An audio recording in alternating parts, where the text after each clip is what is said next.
저는 62세 한지연입니다. 남편을 떠나보낸 지 10년이 흘렀습니다. 처음엔 매일이 고통이었죠.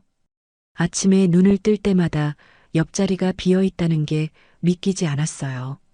간호사로 평생 일했지만 정작 내 사람은 지켜내지 못했다는 자책감에 오래 시달렸습니다.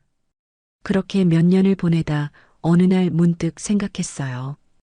이렇게 살다간 나까지 무너지겠다고요. 그때부터 산을 오르기 시작했습니다. 매주 토요일 아침 6시, 집에서 가까운 청룡산 입구에 서면 새벽 공기가 얼굴을 깨웠어요. 처음엔 숨이 차고 다리가 후들거렸지만 그 고통이 오히려 좋았습니다. 가슴속 먹먹함을 몸의 피로로 바꿀 수 있었거든요. 한 달, 두 달이 지나자 익숙해졌죠. 같은 시간에 오르는 사람들 얼굴도 어렴풋이 기억나기 시작했어요. 빨간 등산복 입은 아주머니, 지팡이 짚고 오시는 할아버지, 강아지 데리고 산책 나오는 젊은 부부. 그런데 어느 순간부터였을까요? 중턱쯤 오르면 꼭 마주치는 남자가 있었습니다. 첫 번째는 우연이라고 생각했어요. 두 번째도 그냥 넘겼죠. 하지만 세 번째, 네 번째가 되자 신경이 쓰이기 시작했습니다. 키가 꽤 큰 편이었어요. 검은색 바람막이에 회색 모자를 눌러 쓰고 언제나 같은 자리에서 잠깐 쉬고 있었죠. 저를 보면 고개를 살짝 끄덕이며 인사를 건넸습니다. 처음엔 그냥 받아 넘겼어요. 그런데 이상했습니다. 매주 같은 시간, 같은 자리에서 그 사람을 마주친다는 게요. 어느 토요일 그가 먼저 말을 걸어왔습니다. 오늘도 같은 시간에 오셨네요.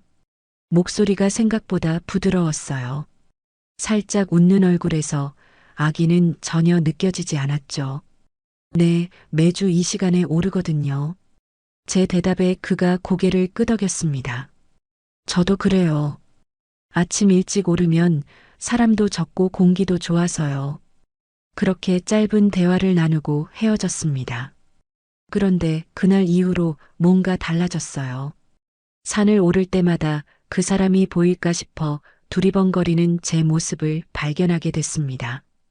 이게 뭐지 싶었죠. 60을 넘긴 나이에 무슨 설렘 같은 걸 느끼다니. 우스웠어요. 하지만 부정할 수 없었습니다. 그를 다시 만날 생각에 토요일 아침이 기다려지고 있었으니까요. 다음 주 또 마주쳤습니다.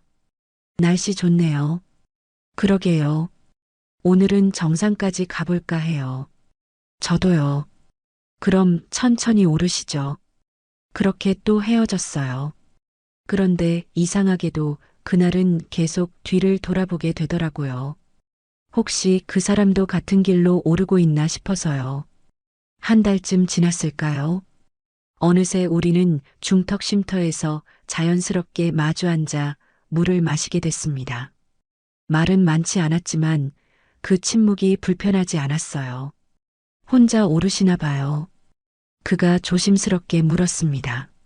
네. 혼자가 편해서요. 저도 그래요. 혼자 걷다 보면 생각이 정리되더라고요. 그의 말에 고개를 끄덕였어요. 정말 그랬으니까요. 하지만 그날 하산길에 문득 이런 생각이 들었습니다. 혼자가 편하다고 했지만 사실은 외로운 걸까? 집으로 돌아오는 길 가슴 한쪽이 간질간질했어요. 남편을 떠나보낸 후 처음 느끼는 감정이었습니다. 무서웠어요. 이 나이에 또다시 누군가를 기다리게 될까 봐요. 하지만 동시에 설레기도 했죠. 다음 주 토요일이 어서 오길 바라는 제 모습이 낯설면서도 반가웠습니다. 그날도 여느 때처럼 산을 오르고 있었어요. 중턱을 지나 조금 가파른 비탈길에 들어섰을 때였습니다. 배낭 옆주머니에 대충 꽂아둔 물병이 덜컹거리더니 그만 빠져나가 버렸어요. 아! 소리를 지르며 손을 뻗었지만 이미 늦었죠. 물병은 대굴대굴 굴러 아래로 떨어져 갔습니다. 이런, 저 밑까지 내려가야 하나. 한숨을 쉬는데 누군가 재빨리 움직이는 게 보였어요. 잠깐만요. 바로 서태수 씨였습니다. 아직 이름도 모르던 때였지만 이제는 얼굴만 봐도 알아볼 수 있었죠.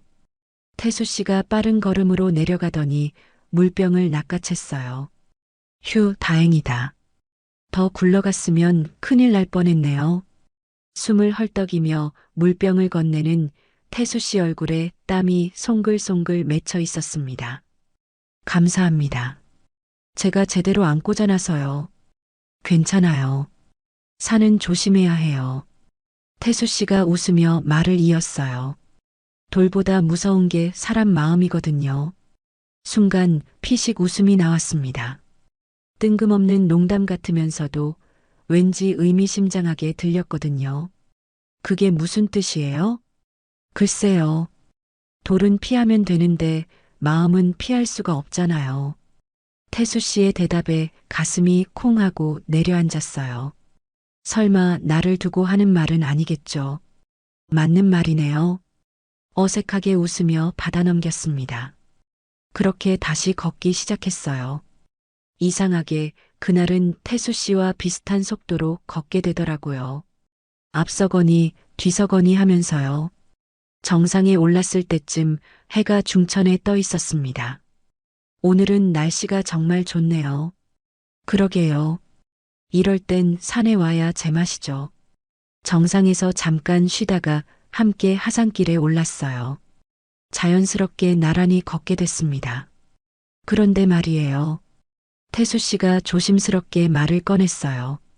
밑에 파전집 있는데 막걸리 한 잔 하실래요? 산 내려와서 마시는 막걸리가 꿀맛이거든요. 순간 머뭇거렸습니다. 잘 모르는 남자와 술을 마신다는 게 이 나이에도 조심스러웠어요.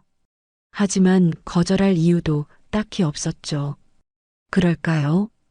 제 대답에 태수 씨가 환하게 웃었어요. 좋아요. 그럼 천천히 내려가죠. 하산하는 내내 가슴이 두근거렸습니다. 이게 뭐라고 이렇게 떨리는지 10대 소녀도 아니고요. 산 입구에 도착했을 때 태수 씨가 앞장서서 걸어갔어요. 이쪽이에요. 여기 파전이 정말 맛있거든요. 뒤따라가는데 문득 태수 씨의 목 뒤가 눈에 들어왔습니다. 은색 반지줄이 살짝 빛나고 있었어요. 목에 걸린 가느다란 줄, 그 끝에 뭔가 매달려 있는 게 분명했죠. 순간 가슴이 철렁 내려앉았습니다. 결혼 반지일까? 혹시 결혼한 사람은 아닐까? 아니면 이혼했지만 아직 반지를 간직하고 있는 걸까? 온갖 생각이 머릿속을 스쳤어요. 설렘은 순식간에 불안으로 바뀌었습니다. 여기에요. 태수 씨가 허름한 식당 앞에 멈춰 섰어요. 상골파전이라는 간판이 삐뚤하게 걸려 있었습니다. 안으로 들어가니 테이블이 4-5개 놓인 작은 공간이었어요. 주인 아주머니가 반갑게 맞아줬습니다. 어서 오세요. 파전에 막걸리 하실 거죠? 네, 둘이요. 자리에 앉았어요. 창가 쪽 테이블이었죠. 자주 오시나 봐요. 가끔 오는 편이에요. 혼자 올 때도 있고요. 혼자라는 말에 조금 안심이 됐습니다. 하지만 여전히 목에 반지줄이 신경 쓰였어요. 파전과 막걸리가 나왔습니다. 자, 건배할까요? 태수 씨가 막걸리 잔을 들어 올렸어요. 네. 잔을 부딪히는 소리가 작게 울렸습니다. 한 모금 마시니 시원하면서도 달콤한 맛이 목을 타고 내려갔어요. 등산 후 마시는 막걸리는 정말 특별했습니다. 맛있죠? 네, 정말 오랜만에 마셔보네요. 요즘 혼자 사시나 봐요. 태수 씨가 조심스럽게 물었어요. 네, 남편을 일찍 떠나보냈거든요. 그러셨군요. 힘드셨겠어요. 이제 좀 괜찮아요. 시간이 많이 흘렀으니까요. 거짓말이었습니다. 괜찮은 척하는 것뿐이죠. 저도 비슷해요. 혼자 산지 꽤 됐습니다. 태수 씨의 말에 눈이 마주쳤어요. 태수 씨 눈빛에 외로움이 어려 있었습니다. 혼자라는 말을 들으니 조금 안심이 됐어요. 하지만 여전히 목에 반지줄이 눈에 밟혔습니다. 물어봐야 할까 말아야 할까 고민하는 사이 파전 접시가 비어갔어요. 막걸리도 한 병을 다 비웠죠. 오늘 즐거웠어요. 태수 씨가 먼저 말했습니다. 저도요. 진심이었어요. 오랜만에 누군가와 함께 밥을 먹는다는 게 이렇게 따뜻한 일인지 새삼 느꼈습니다. 하지만 마음 한편엔 여전히 불안이 남아 있었어요. 그 반지줄의 의미가 뭘까? 태수 씨는 정말 혼자일까? 아니면 나는 또다시 잘못된 기대를 하고 있는 걸까? 식당을 나서며 태수 씨를 힐끗 쳐다봤습니다. 여전히 목에 은색 줄이 가늘게 빛나고 있었어요. 그날 밤 잠이 오지 않았습니다. 다음 주 토요일 산에 가지 말까 고민했습니다. 목에 반지줄이 자꾸 신경 쓰였거든요. 혹시 내가 헛된 기대를 하고 있는 건 아닌가 싶었어요. 하지만 결국 발걸음은 청룡산으로 향했습니다. 중턱 쉼터에 도착했을 때 태수 씨가 먼저 와 있었어요. 저를 보자마자 환하게 웃으며 손을 흔들었죠. 오늘도 오셨네요. 네, 습관이 돼서요. 자리에 앉았습니다. 태수 씨가 배낭에서 작은 보온병을 꺼냈어요. 오늘은 제가 차를 준비했어요. 구기자차인데 산에서 마시면 정말 좋거든요. 고맙습니다. 따뜻한 차를 받아들었어요. 손에 전해지는 온기가 마음까지 따뜻하게 만들었습니다. 지난번 파전집 어땠어요? 태수 씨가 물었어요. 좋았어요. 오랜만에 그렇게 편하게 술 마셔본 것 같아요. 저도요. 사실 혼자 오르니 쓸쓸했는데 요즘은 덜 힘드네요. 태수 씨의 말에 가슴이 뜨끔했습니다. 나도 똑같은 마음이었거든요. 저도 그래요. 혼자 걷는 게 익숙했는데 이제는 누군가 같이 있으면 좋겠다는 생각이 들어요. 솔직하게 털어놨습니다. 태수 씨가 잠시 저를 바라보더니 조심스럽게 말했어요. 그럼 앞으로 같이 올라요. 친구처럼. 친구라는 단어에 살짝 아쉬운 마음이 들었지만 고개를 끄덕였습니다. 좋아요. 그렇게 대답하는데 얼굴이 화끈거렸어요. 거울을 보지 않아도 뺨이 붉어진 게 느껴졌죠. 태수 씨가 미소 지으며 차를 한 모금 마셨습니다. 그럼 오늘은 기념으로 다시 파전집 갈까요? 제대로 건배 한번 하죠. 또 가도 되나요? 당연하죠. 앞으로 자주 가야죠. 앞으로라는 말에 가슴이 두근거렸어요. 하산 후 다시 그 허름한 파전집에 들어갔습니다. 지난번과 똑같은 창가 자리에 앉았어요. 주인 아주머니가 우리를 보더니 반갑게 웃었습니다. 어머, 지난주에 오셨던 분들이네요. 또 오셨어요? 네, 파전이 너무 맛있어서요. 태수 씨가 대답했어요. 그럼 오늘도 파전에 막걸리죠? 김치전도 하나 추가할까요? 좋아요. 그렇게 주세요.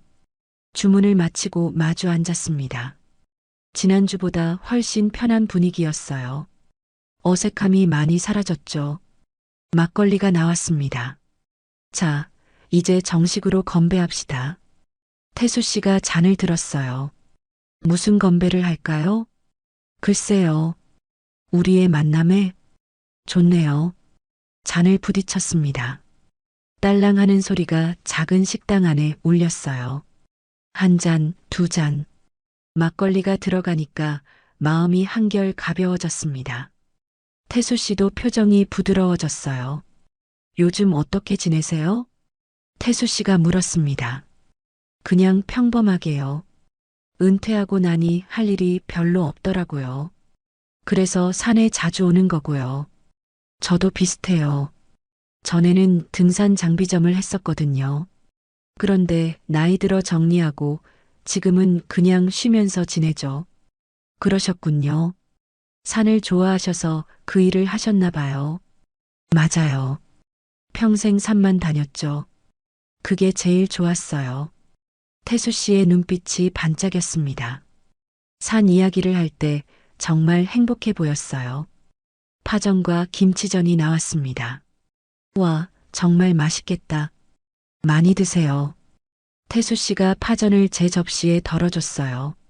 그 작은 배려에 가슴이 따뜻해졌습니다. 혼자 사시니까 끼니는 잘 챙겨 드세요? 아무래도 혼자니까 대충 먹게 되더라고요. 저도 그래요. 그래서 가끔 이렇게 밖에서 먹으면 더 맛있는 것 같아요. 공감이 됐습니다. 혼자 먹는 밥은 아무리 잘 차려도 쓸쓸하거든요. 막걸리를 한 잔 더 마셨어요. 취기가 살짝 올라왔습니다. 그때였어요. 주인 아주머니가 반찬을 더 가져다 주며 우리를 보더니 환하게 웃었어요. 아이고, 두 분은 정말 부부 같네요. 호흡이 딱 맞아. 순간 시간이 멈춘 것 같았습니다. 태수 씨도 저도 아무 말을 못하고 그냥 얼어붙었어요. 부부라는 말이 이렇게 무겁게 다가올 줄 몰랐습니다. 주인 아주머니는 아무렇지 않게 주방으로 들어갔고 우리는 멍하니 앉아 있었죠. 태수 씨가 먼저 입을 열었습니다. 뭐, 그럴 수도 있죠. 작은 목소리였어요. 네. 부부처럼 보일 수도 있다는 거요. 태수 씨가 막걸리 잔을 들었습니다. 그리고 조용히 말했어요. 언젠가는요. 언젠가는. 그 말이 귓가에 맴돌았습니다. 심장이 쿵쿵 뛰었어요. 얼굴이 또 뜨거워졌죠. 그럴 수도 있겠네요. 떨리는 목소리로 대답했습니다. 태수 씨가 미소 지으며 저를 바라봤어요. 그 눈빛에 진심이 담겨 있었습니다. 막걸리를 한 모금 더 마셨어요. 하지만 술 때문인지 태수 씨 때문인지 얼굴이 계속 화끈거렸습니다. 그날 이후로 태수 씨의 그 말이 자꾸 떠올랐어요. 언젠가는 정말 우리가 부부처럼 될 수도 있을까? 아니, 그보다 나는 지금 무슨 생각을 하고 있는 걸까? 밤마다 이런 생각을 하며 잠들었습니다. 가슴 한편이 두근거리면서도 한편으로는 조심스러웠어요. 하지만 부정할 수 없었습니다. 나는 지금 서태수라는 사람에게 마음이 가고 있었습니다. 그날은 평소보다 조금 일찍 만났습니다. 태수 씨가 문자를 보냈거든요. 오늘은 좀 더 높은 봉우리까지 가보자고요. 날씨가 좋을 때 가야 경치가 예쁘거든요. 태수 씨의 말에 흔쾌히 따라 나섰습니다. 아침 공기는 상쾌했어요. 하늘도 맑았죠. 비올 조짐은 전혀 없었습니다. 오늘은 정말 좋은 날이네요. 그러게요. 이런 날 산에 오면 기분이 다 풀려요. 태수 씨와 나란히 걸으며 이야기를 나눴어요. 이제는 침묵도 편했지만 이렇게 수다를 떠는 것도 좋았습니다. 중턱을 지나 가파른 길로 접어들었을 때였어요. 갑자기 바람이 거세게 불기 시작했습니다. 바람이 이상한데요. 그러게요. 아까까지만 해도 괜찮았는데 하늘을 올려다봤어요. 언제 그랬냐는 듯 먹구름이 몰려오고 있었습니다. 큰일인데요. 비 올 것 같아요. 일단 빨리 올라가서 산장으로 피합시다. 여기 근처에 작은 대피소가 있어요. 태수 씨가 제 팔을 잡았습니다. 따뜻한 손의 온기가 전해졌어요. 순간 심장이 뛰었지만 지금은 그럴 때가 아니었죠. 발걸음을 재촉했습니다. 그런데 하늘은 우리를 기다려주지 않았어요. 우르르 쾅! 천둥 소리가 울리더니 굵은 빗방울이 떨어지기 시작했습니다. 빨리요. 태수 씨가 제 손을 꽉 잡았어요. 함께 뛰기 시작했습니다. 빗줄기가 점점 거세졌어요. 금세 온몸이 흠뻑 젖었죠. 숨이 턱까지 차올랐지만 멈출 수가 없었습니다. 저기 보여요. 조금만 더. 태수 씨가 앞을 가리켰어요. 희미하게 작은 건물이 보였습니다. 산장이었어요. 마지막 힘을 내서 뛰었습니다. 문을 열고 안으로 들어서는 순간 온몸의 긴장이 풀렸어요. 휴, 살았다. 태수 씨가 거친 숨을 몰아쉬었습니다. 저도 마찬가지였어요. 심장이 터질 것처럼 뛰었죠. 괜찮으세요? 태수 씨가 걱정스러운 얼굴로 물었습니다. 네, 괜찮아요. 그런데 옷이 다 젖었네요. 제가 담요 찾아볼게요. 여기 관리인이 비치해 둔 게 있을 거예요. 태수 씨가 안쪽을 뒤지더니 담요 2장을 가져왔습니다. 일단 이거라도 두르세요. 감기 걸려요. 고맙습니다. 담요를 받아 어깨에 둘렀어요. 따뜻했습니다. 태수 씨도 담요를 두르고 제 옆에 앉았어요. 창밖으로 빗소리가 요란하게 들렸습니다. 천둥도 계속 쳤죠. 오늘 날씨가 이렇게 변할 줄 몰랐네요. 미안해요. 아니에요. 산에서는 늘 있는 일이잖아요. 그래도 같이 있으니까 다행이에요. 혼자였으면 무서웠을 텐데. 태수 씨의 말에 고개를 끄덕였습니다. 정말 그랬어요. 혼자였다면 훨씬 두려웠을 거예요. 그나저나 비가 언제 그칠까요? 창밖을 바라봤어요. 빗줄기가 더 거세졌습니다. 1~2시간은 기다려야 할 것 같네요. 그렇겠네요. 태수 씨가 미소를 지었어요. 오늘 같은 날엔 누구 옆이든 따뜻하면 그걸로 되죠. 그 말에 가슴이 뜨끈해졌습니다. 고개를 숙여 미소 지었어요. 얼굴이 화끈거렸죠. 빗소리를 들으며 가만히 앉아 있었습니다. 이상하게 마음이 편안했어요. 폭우가 쏟아지는 산장 안 젖은 옷을 입고 있는데도 따뜻했습니다. 태수 씨의 존재 때문이었죠. 그때 문득 방 한쪽 구석에 걸린 옷걸이가 눈에 들어왔습니다. 노란색 우비 한 벌이 걸려 있었어요. 그런데 우비 목 부분에 이름표가 달려 있었습니다. 은경. 여자 이름이었어요. 순간 가슴이 철렁 내려앉았습니다. 저도 모르게 그쪽을 계속 바라보게 됐어요. 태수 씨가 제 시선을 따라갔습니다. 아, 태수 씨의 표정이 어두워졌어요. 그거요. 잠시 침묵이 흘렀습니다. 전에 같이 오던 사람이 두고 간 거예요. 태수 씨가 조용히 말했습니다. 전에 같이 오던 사람. 여자. 은경이라는 이름의 여자. 머릿속이 복잡해졌어요. 목에 반지줄도 그렇고 이제 또 다른 여자의 흔적까지. 그분은 어떤 사이셨어요? 물어보고 싶지 않았지만 입이 먼저 움직였습니다. 태수 씨가 한숨을 쉬었어요. 산악회에서 알게 된 사람이었어요. 한동안 같이 산을 다녔죠. 그래서요?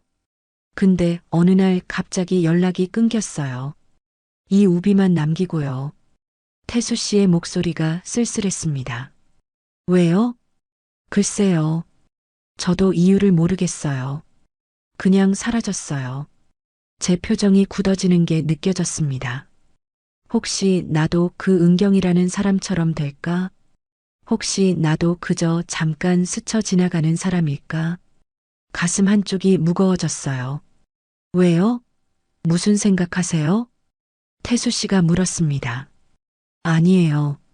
그냥 말을 흐렸어요.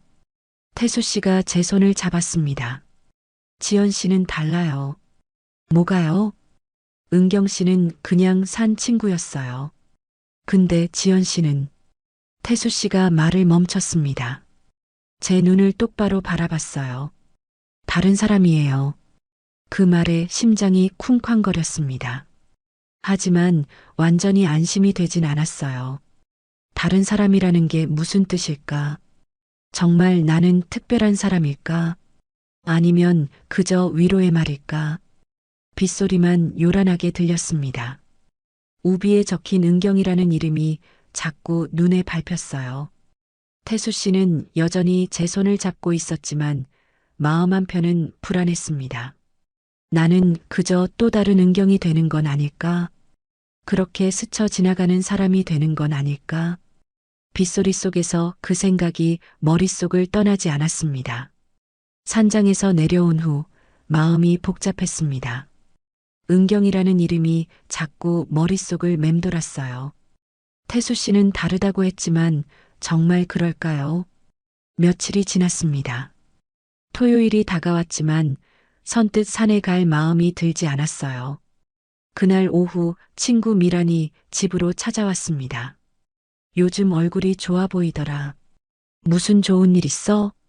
미란이 장난스럽게 물었어요. 아니, 별일 없어. 시치미를 뗐지만 미란은 그냥 넘어가지 않았습니다. 아니긴, 동네 사람들 다 알던데. 요즘 산에서 남자랑 같이 다닌다며? 가슴이 철렁했어요. 누가 그래? 시장에서 다들 얘기하더라. 한지연이 요즘 남자 생겼다고. 나이 들어 뭐하냐고 수군거리던데. 미란의 말에 얼굴이 화끈거렸습니다. 그냥 산에서 만난 사람일 뿐이야. 친구처럼 지내는 거고. 친구? 이 나이에 남녀 사이에 친구가 어딨어. 사람들 말 조심해. 괜히 이상한 소문 나면 안 좋잖아. 미란의 목소리가 진지했어요. 알았어. 조심할게.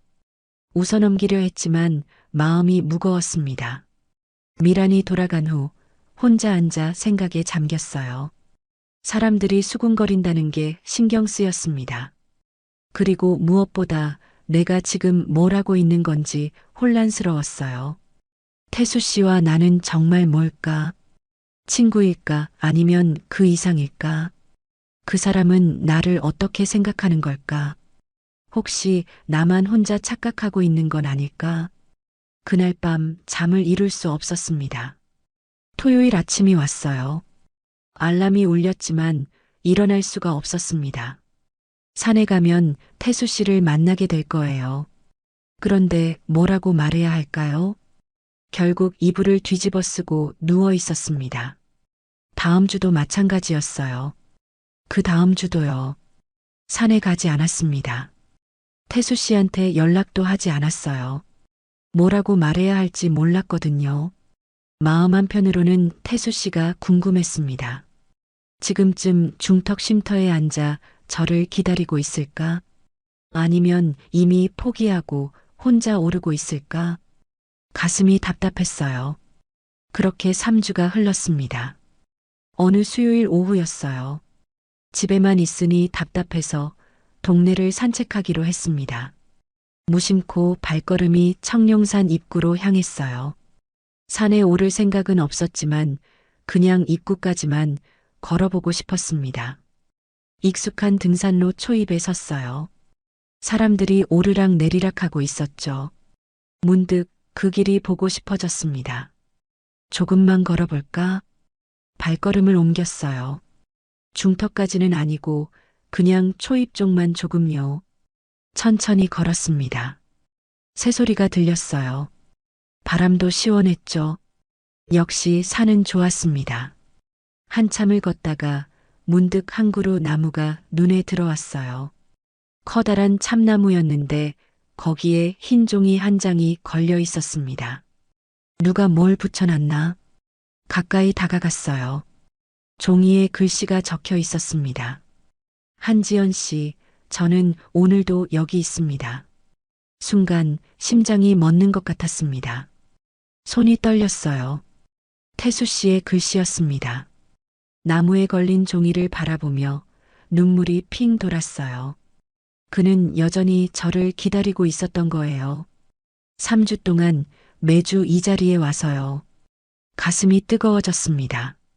종이를 조심스럽게 떼어냈어요. 글씨가 비에 조금 번져 있었지만 선명하게 읽을 수 있었습니다. 얼마나 많이 기다렸을까? 얼마나 궁금했을까? 연락도 없이 나타나지 않는 제가 얼마나 걱정스러웠을까? 눈물이 주르륵 흘러내렸어요. 그냥 서서 한참을 울었습니다. 사람들이 지나가며 쳐다봤지만 신경 쓰이지 않았어요. 나는 바보였습니다. 사람들 말이 무서워서 혼자 상처받을까봐 두려워서 그렇게 도망쳤죠. 하지만 태수 씨는 달랐어요. 저를 기다리고 있었습니다. 매주 같은 자리에서요. 종이를 가슴에 꼭 안았어요. 이제 알 것 같았습니다. 태수 씨가 나를 어떻게 생각하는지요. 그리고 나도 태수 씨를 어떻게 생각하는지요. 나는 그 사람이 좋았습니다. 진심으로요. 주변 사람들이 뭐라고 하든 나이가 많든 적든 그런 건 중요하지 않았어요. 그냥 그 사람과 함께 있으면 따뜻했고 외롭지 않았습니다. 그걸로 충분했어요. 종이를 조심스럽게 접어 주머니에 넣었습니다. 그리고 산을 올라가기 시작했어요. 중턱 쉼터를 향해서요. 혹시 오늘도 태수 씨가 거기 있을까? 수요일이라 없을 수도 있지만 혹시 모르잖아요. 걸음을 재촉했습니다. 숨이 찼지만 멈출 수가 없었어요. 빨리 태수 씨를 보고 싶었습니다. 미안하다고 그리고 고맙다고 말하고 싶었어요. 중턱 쉼터가 보이기 시작했습니다. 가슴이 두근거렸어요. 제발 거기 있기를. 제발이요. 간절히 바라며 마지막 언덕을 올랐습니다. 중턱 쉼터에 도착했을 때 그곳은 비어 있었습니다. 태수 씨는 없었어요. 그럴 거라고 예상했지만 마음 한편이 허전했습니다. 수요일이니까 당연하죠. 토요일에만 오시니까요. 벤치에 앉아 숨을 고르며 생각했어요. 토요일에 다시 와야겠다고요. 그때 태수 씨를 만나서 제대로 이야기를 나눠야겠다고요. 집으로 돌아와 며칠을 보냈습니다. 토요일이 너무 느리게 다가왔어요. 하루하루가 일주일처럼 길었죠. 그리고 드디어 토요일 아침이 밝았습니다. 새벽같이 일어나 준비를 했어요. 옷을 고르고 머리도 단정하게 빗었습니다. 거울을 보니 긴장한 얼굴이 보였어요. 괜찮아, 할 수 있어. 스스로에게 말하며 집을 나섰습니다. 청룡산 입구에 도착했을 때 해가 막 떠오르고 있었어요. 익숙한 등산로를 오르기 시작했습니다. 발걸음이 빨라졌어요. 저도 모르게 서두르고 있었죠. 첫 번째 언덕을 넘어서는 순간이었습니다. 저 앞에 누군가 서 있었어요. 검은색 바람막이에 회색 모자를 쓴 사람. 태수 씨였습니다. 심장이 쿵 하고 내려앉았어요. 태수 씨도 저를 봤습니다. 말없이 서로를 바라봤어요. 몇 초였을까요? 아니면 몇 분이었을까요? 시간이 멈춘 것 같았습니다.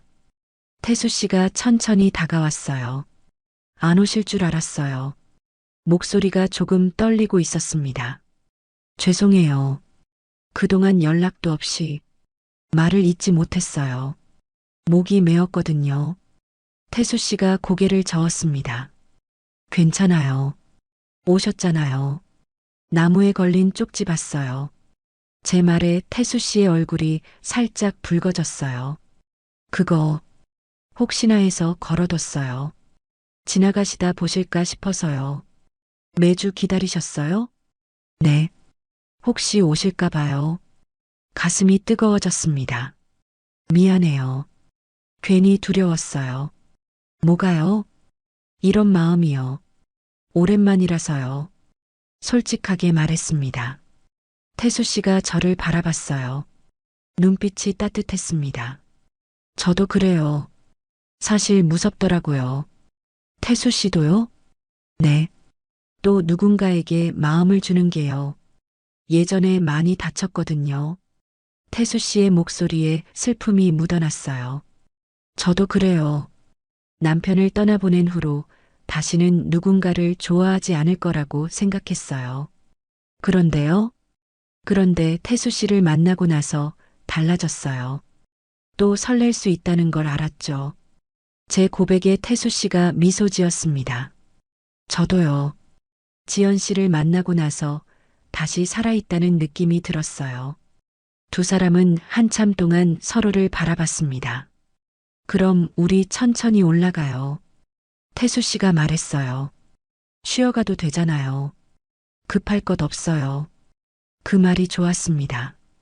천천히 쉬어가면서요. 나란히 걷기 시작했어요. 한참을 말없이 걸었습니다. 하지만 그 침묵이 불편하지 않았어요. 중턱 쉼터에 도착해서 앉았습니다. 목에 반지줄이요. 용기를 내서 물었어요. 태수 씨가 목을 만졌습니다. 아, 이거요. 목걸이를 꺼냈어요. 은색 반지가 매달려 있었습니다. 이혼할 때 받은 거예요. 결혼 반지였죠. 아직 가지고 계세요? 버릴 수가 없더라고요. 미련이 아니라 그냥 내 인생의 일부였으니까요. 태수 씨가 반지를 바라봤어요. 하지만 이제 내려놓을 때가 된 것 같아요. 그러고는 목걸이를 풀었습니다. 배낭 속 작은 주머니에 넣었어요. 이제 됐어요. 다 내려놨습니다. 제 눈을 보며 말했습니다. 가슴이 뭉클했어요. 은경 씨는요? 조심스럽게 물었습니다. 산악회에서 만났던 사람이에요. 한동안 같이 다녔는데 어느 날 갑자기 연락이 끊겼죠. 왜요? 나중에 알고 보니 다른 남자를 만나고 있었대요. 저한테는 말도 없이요. 태수 씨의 목소리가 쓸쓸했습니다. 그래서 한동안 사람을 못 믿었어요. 또 상처받을까봐 무서웠죠. 하지만 지금은요? 지금은 괜찮아요. 지연 씨는 다르니까요. 태수 씨가 제 손을 잡았습니다. 지연 씨는 진심이 느껴져요. 눈빛이 달라요. 손에 전해지는 온기가 따뜻했습니다. 저도 태수 씨가 좋아요. 떨리는 목소리로 말했어요. 정말요? 네. 처음엔 그냥 친구인 줄 알았어요. 근데 아니더라고요. 자꾸 생각나고 보고 싶고 그랬어요. 태수 씨가 환하게 웃었습니다. 저도 그랬어요. 매일 토요일만 기다렸죠. 앞으로도 같이 올라요. 매주요. 좋아요. 평생이요. 평생이라는 말에 가슴이 벅차올랐습니다. 네, 평생이요. 두 사람은 손을 맞잡고 다시 산을 올랐습니다. 이제는 혼자가 아니었어요. 서로의 지난 세월을 나누며 함께 걸어가는 사람이 생겼습니다. 정상에 올랐을 때 햇살이 눈부시게 빛나고 있었어요. 예쁘죠? 네, 정말 예쁘네요. 태수 씨를 바라보며 대답했습니다. 산도 예뻤지만 옆에 있는 사람이 더 소중했어요. 이제 알았습니다. 사랑은 나이와 상관없다는 걸요. 언제든 다시 시작할 수 있다는 걸요. 그리고 진심은 통한다는 걸요. 하산 후 산 입구에 서 있을 때였습니다. 오늘 저녁 어떠세요? 태수 씨가 조심스럽게 물었어요. 저녁이요? 네. 제 집에서 간단하게 식사라도 하시죠. 제가 요리 좀 해요. 순간 망설여졌습니다. 집까지 간다는 게 조금 부담스러웠거든요. 하지만 거절하고 싶지 않았어요. 좋아요. 제 대답에 태수 씨가 환하게 웃었습니다. 그럼 같이 가요. 차는 여기 주차해 뒀어요. 태수 씨의 차를 타고 10여 분을 달렸습니다. 조용한 주택가에 있는 작은 단독주택 앞에 멈춰 섰어요. 여기에요. 좀 낡았지만 나름 아늑해요. 현관문을 열고 들어가니 깔끔하게 정돈된 집이 눈에 들어왔습니다. 앉으세요. 금방 준비할게요. 거실 소파에 앉았어요. 태수 씨는 부엌으로 들어가 요리를 시작했습니다. 거실을 둘러봤어요. 심플한 가구들, 책장에 꽂힌 등산 관련 책들, 창가에 놓인 작은 화분들. 태수 씨의 삶이 고스란히 느껴졌습니다. 그때 벽에 걸린 액자가 눈에 들어왔어요. 가족 사진이었습니다. 젊은 시절의 태수 씨와 여자, 그리고 어린 딸로 보이는 아이. 행복해 보이는 얼굴들이었죠. 가슴 한쪽이 묵직해졌습니다. 저 사진 속 여자가 태수 씨의 전 부인이겠죠. 한때는 저렇게 행복했을 텐데요. 뭘 보세요? 태수 씨가 뒤에서 말했어요. 깜짝 놀라 돌아봤습니다. 아, 사진을요. 가족 사진이에요. 오래됐죠.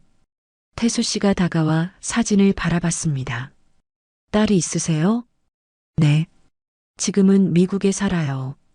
결혼해서요. 1년에 한 번 정도 얼굴 보죠. 그러시구나. 처음엔 이 사진을 치워야 하나 고민했어요. 근데 그냥 뒀어요. 내 인생의 일부니까요. 태수 씨의 목소리가 담담했습니다.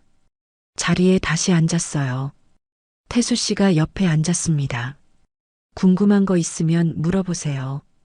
그땐 사랑했죠? 조심스럽게 물었습니다. 태수 씨가 한참 동안 침묵했어요. 네, 사랑했어요. 많이요? 미칠 듯이요. 태수 씨의 대답에 가슴이 철렁했습니다. 근데 사람 마음이라는 게 변하더라고요. 어느 날 그 사람이 다른 남자를 만난다는 걸 알았어요. 힘드셨겠어요. 죽고 싶었죠? 세상이 무너지는 것 같았어요. 내가 뭘 잘못했나 계속 생각했어요. 태수 씨의 목소리가 떨렸습니다. 한동안 사람을 못 믿었어요. 누구도 가까이 하기 싫었죠. 제 손이 저도 모르게 태수 씨의 손을 덮었습니다. 그래서 산만 올랐어요. 산은 배신하지 않으니까요. 지금은요? 지금은요. 태수 씨가 저를 똑바로 바라봤어요. 다른 사람 생각이 납니다. 그 말에 심장이 쿵 하고 뛰었습니다. 누구요? 떨리는 목소리로 물었어요. 한지연이요. 눈을 감았습니다. 눈물이 핑 돌았어요. 참으려 했지만 한 방울이 볼을 타고 흘러내렸습니다. 저도요. 눈을 뜨고 태수 씨를 바라봤습니다. 저도 태수 씨 생각밖에 안 나요. 아침에 일어나면 제일 먼저 떠오르고 밤에 자려고 하면 마지막으로 생각나는 사람이 태수 씨예요. 태수 씨가 제 볼에 눈물을 닦아줬어요. 우리 이제 시작해도 될까요? 뭐요? 이 마음이요. 서로를 향한 이 마음요. 태수 씨가 제 손을 꼭 잡았습니다. 네, 시작해요. 그렇게 대답했어요. 두 사람은 한참 동안 손을 잡은 채 앉아 있었습니다. 말이 필요 없었어요. 그냥 이렇게 옆에 있는 것만으로도 충분했습니다. 식사 준비할게요. 태수 씨가 일어나 부엌으로 갔어요. 조금 후 맛있는 냄새가 집안에 퍼졌습니다. 테이블에 음식이 차려졌어요. 된장찌개에 생선구이, 나물 반찬들. 집밥이 제일이죠. 정말 맛있어 보여요. 마주 앉아 식사를 했습니다. 오랜만에 누군가와 함께하는 밥상이었어요. 남편이 떠난 후로 이렇게 따뜻한 밥을 함께 먹어본 적이 없었죠. 맛있어요. 진심으로 말했습니다. 다행이네요. 혼자 살다 보니 요리 실력이 늘었어요. 저도 배워야겠어요. 제가 가르쳐 드릴게요. 앞으로 자주 같이 먹으면 되죠. 앞으로라는 말이 좋았습니다. 우리에게 앞으로가 있다는 게요. 식사를 마치고 설거지를 함께 했어요. 제가 할게요. 아니에요. 같이 해요. 나란히 서서 설거지를 했습니다. 어깨가 스치고 손이 물속에서 마주쳤어요. 그 모든 게 설렜습니다. 밤이 깊어갔어요. 거실로 돌아와 소파에 앉았습니다. 창밖으로 달빛이 들어왔어요. 보름달이네요. 정말 밝네요. 두 사람은 말없이 달을 바라봤습니다. 태수 씨가 제 손을 잡았어요. 저도 태수 씨의 손을 꼭 잡았습니다. 지연 씨, 네. 제 곁에 있어 줄 거죠? 네. 있을게요. 평생이요? 평생이요. 그렇게 약속했습니다. 두 사람은 아무 말 없이 손을 꼭 잡고 앉아 있었어요. 말이 필요 없었습니다. 손을 통해 전해지는 온기가, 서로를 향한 마음이, 그 모든 게 충분했습니다. 그날 밤 저는 확신했어요. 이 사람이 내 인생의 마지막 사랑이 될 거라고요. 그리고 그것만으로도 행복하다고요. 계절이 바뀌었습니다. 추운 겨울을 지나 다시 봄이 찾아왔어요. 청룡산에도 새 생명이 움트기 시작했습니다. 연두빛 새순이 돋아나고 철쭉꽃이 피어났죠. 그 봄, 저와 태수 씨는 여전히 매주 토요일마다 함께 산을 올랐습니다. 비가 오나 눈이 오나 우리는 그 약속을 지켰어요. 어느 토요일 아침이었습니다. 유난히 화창한 날이었어요. 오늘 날씨 정말 좋네요. 태수 씨가 밝게 말했습니다. 그러게요. 봄이 왔나 봐요. 우리가 처음 만난 게 언제였죠? 작년 가을이었죠. 벌써 반년이 넘었네요. 시간 참 빠르죠. 손을 맞잡고 걷기 시작했어요. 이제는 너무나 자연스러운 모습이었습니다. 등산로를 오르는 사람들이 우리를 보며 미소 지었어요. 저 부부 보기 좋네. 지나가는 아주머니가 말하는 게 들렸습니다. 부부라는 말에 얼굴이 화끈거렸지만 나쁘지 않았어요. 들었어요? 태수 씨가 장난스럽게 물었습니다. 네, 들었어요. 기분 나빠요? 아니요. 오히려 좋은데요. 태수 씨가 제 손을 더 꼭 잡았습니다. 중턱 쉼터에 도착했어요. 우리의 자리, 처음 만났던 그 벤치에 앉았습니다. 여기서 처음 이야기 나눴죠. 네. 물병 주워주셨을 때요. 그때가 엊그제 같은데. 태수 씨가 하늘을 올려다봤어요. 지연 씨를 만나기 전엔 산이 그냥 산이었어요. 지금은요? 지금은 행복한 장소예요. 지연 씨와 함께 걷는 곳이니까요. 가슴이 따뜻해졌습니다. 저도 그래요. 예전엔 외로움을 달래러 왔는데 이젠 설렘을 느끼러 와요. 이제 이 길이 더 이상 외롭지 않네요. 태수 씨의 말에 고개를 끄덕였습니다. 정말 그랬어요. 이제 이 길은 외로운 길이 아니었습니다. 함께 걷는 길이었죠. 앞으로도 계속 같이 올라요. 당연하죠. 우리 평생 친구로 남읍시다. 평생 친구. 그 말이 참 좋았습니다. 사랑이라는 말보다, 연인이라는 말보다 평생 친구라는 말이 더 와닿았어요. 서로의 곁을 지켜주는 사람. 외로울 때 손 내밀어주는 사람. 비바람 속에서도 함께 걸어가는 사람. 그게 바로 평생 친구잖아요. 좋아요. 평생 친구로요. 다시 걷기 시작했습니다. 나란히, 천천히요. 예전처럼 서두르지 않았어요. 쉬어가면서 걸었죠. 길가에 핀 철쭉꽃을 보며 감탄하고 새소리를 들으며 웃고 그렇게 여유롭게 올랐습니다. 저기 봐요. 진달래도 피었어요. 정말 예쁘네요. 사진 찍을까요? 좋아요. 태수 씨가 휴대폰을 꺼내 우리 모습을 찍었어요. 활짝 웃는 얼굴들이 화면에 담겼습니다. 잘 나왔네요. 나중에 보면 좋겠죠. 우리가 이렇게 행복했다는 걸요. 정상에 거의 다 올랐을 때였습니다. 뒤를 돌아봤어요. 우리가 걸어온 길이 한눈에 보였습니다. 구불구불한 산길, 그 위로 우리의 발자국이 보이는 것만 같았어요. 참 멀리 왔네요. 그러게요. 근데 힘들지 않았어요. 까치여서요. 태수 씨가 제 어깨를 감싸 안았습니다. 앞으로도 같이 가요. 어디든지요. 네. 어디든지요. 정상에 올랐습니다.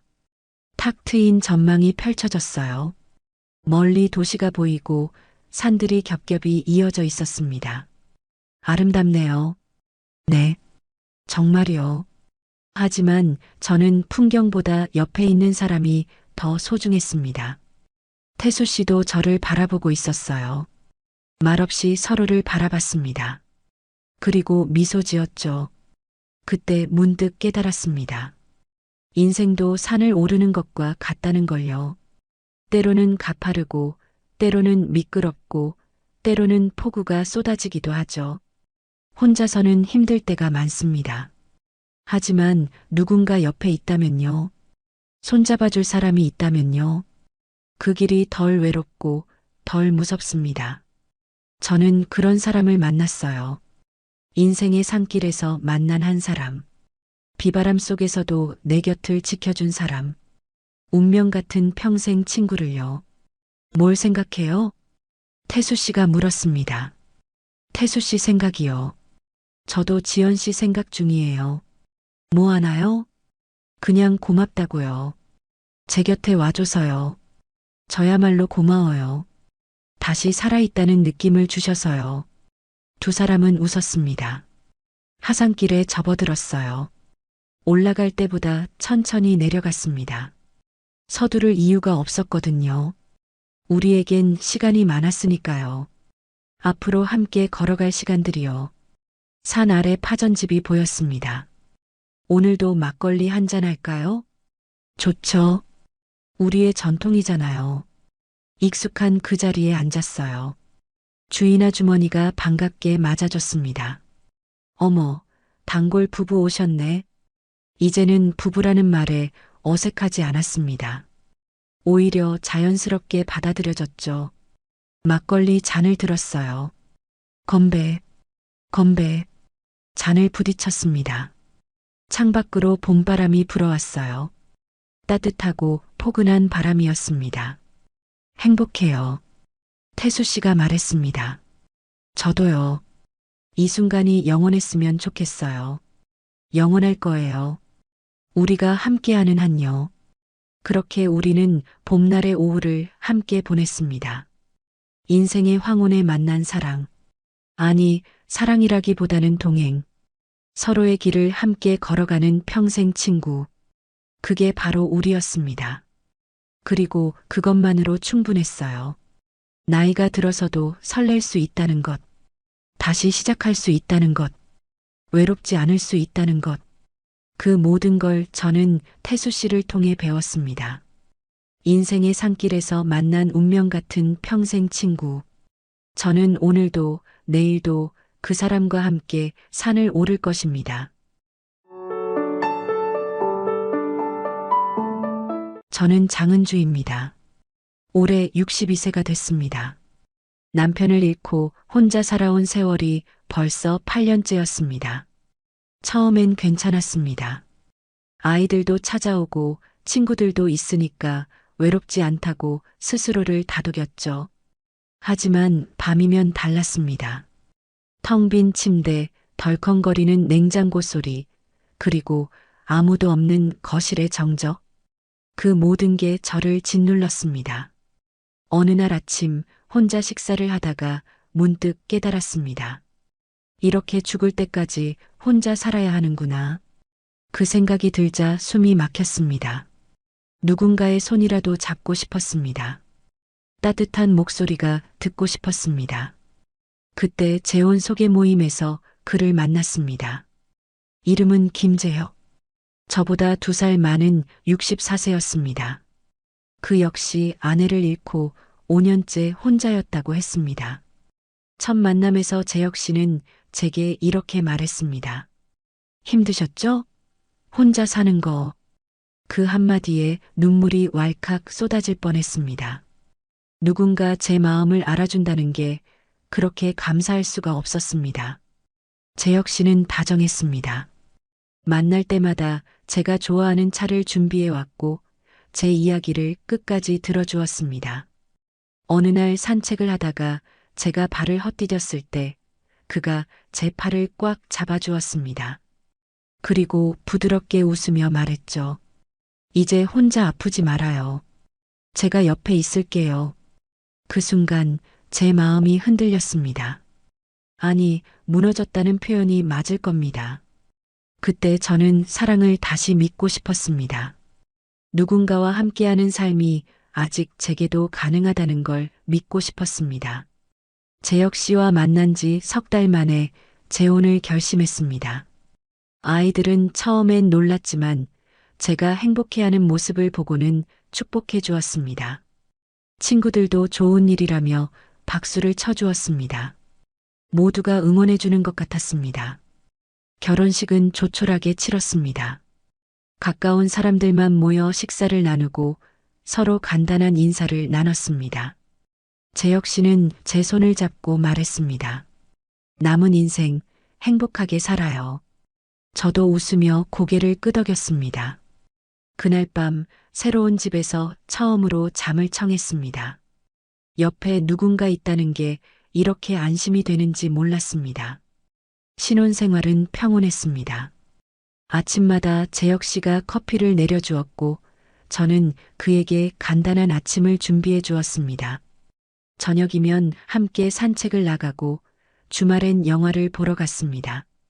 평범한 일상이었지만 그게 행복이었습니다. 하지만 어딘가 이상했습니다. 재혁 씨는 자신의 과거에 대해 거의 말하지 않았습니다. 돌아가신 아내 이야기도 젊은 시절 이야기도 꺼내지 않았습니다. 궁금해서 물어봐도 그저 웃으며 말을 돌렸습니다. 그런 건 중요하지 않아요. 지금 우리가 중요하죠. 그렇게 말하는 재혁 씨를 보면서도 저는 이상한 기분을 떨쳐낼 수가 없었습니다. 마치 무언가를 숨기고 있는 것 같은 느낌. 하지만 곧 제 착각이라고 생각했습니다. 의심하는 건 신뢰라고 여겼습니다. 그때는 몰랐습니다. 이 재혼이 제 인생의 가장 큰 후회를 불러올 줄은요.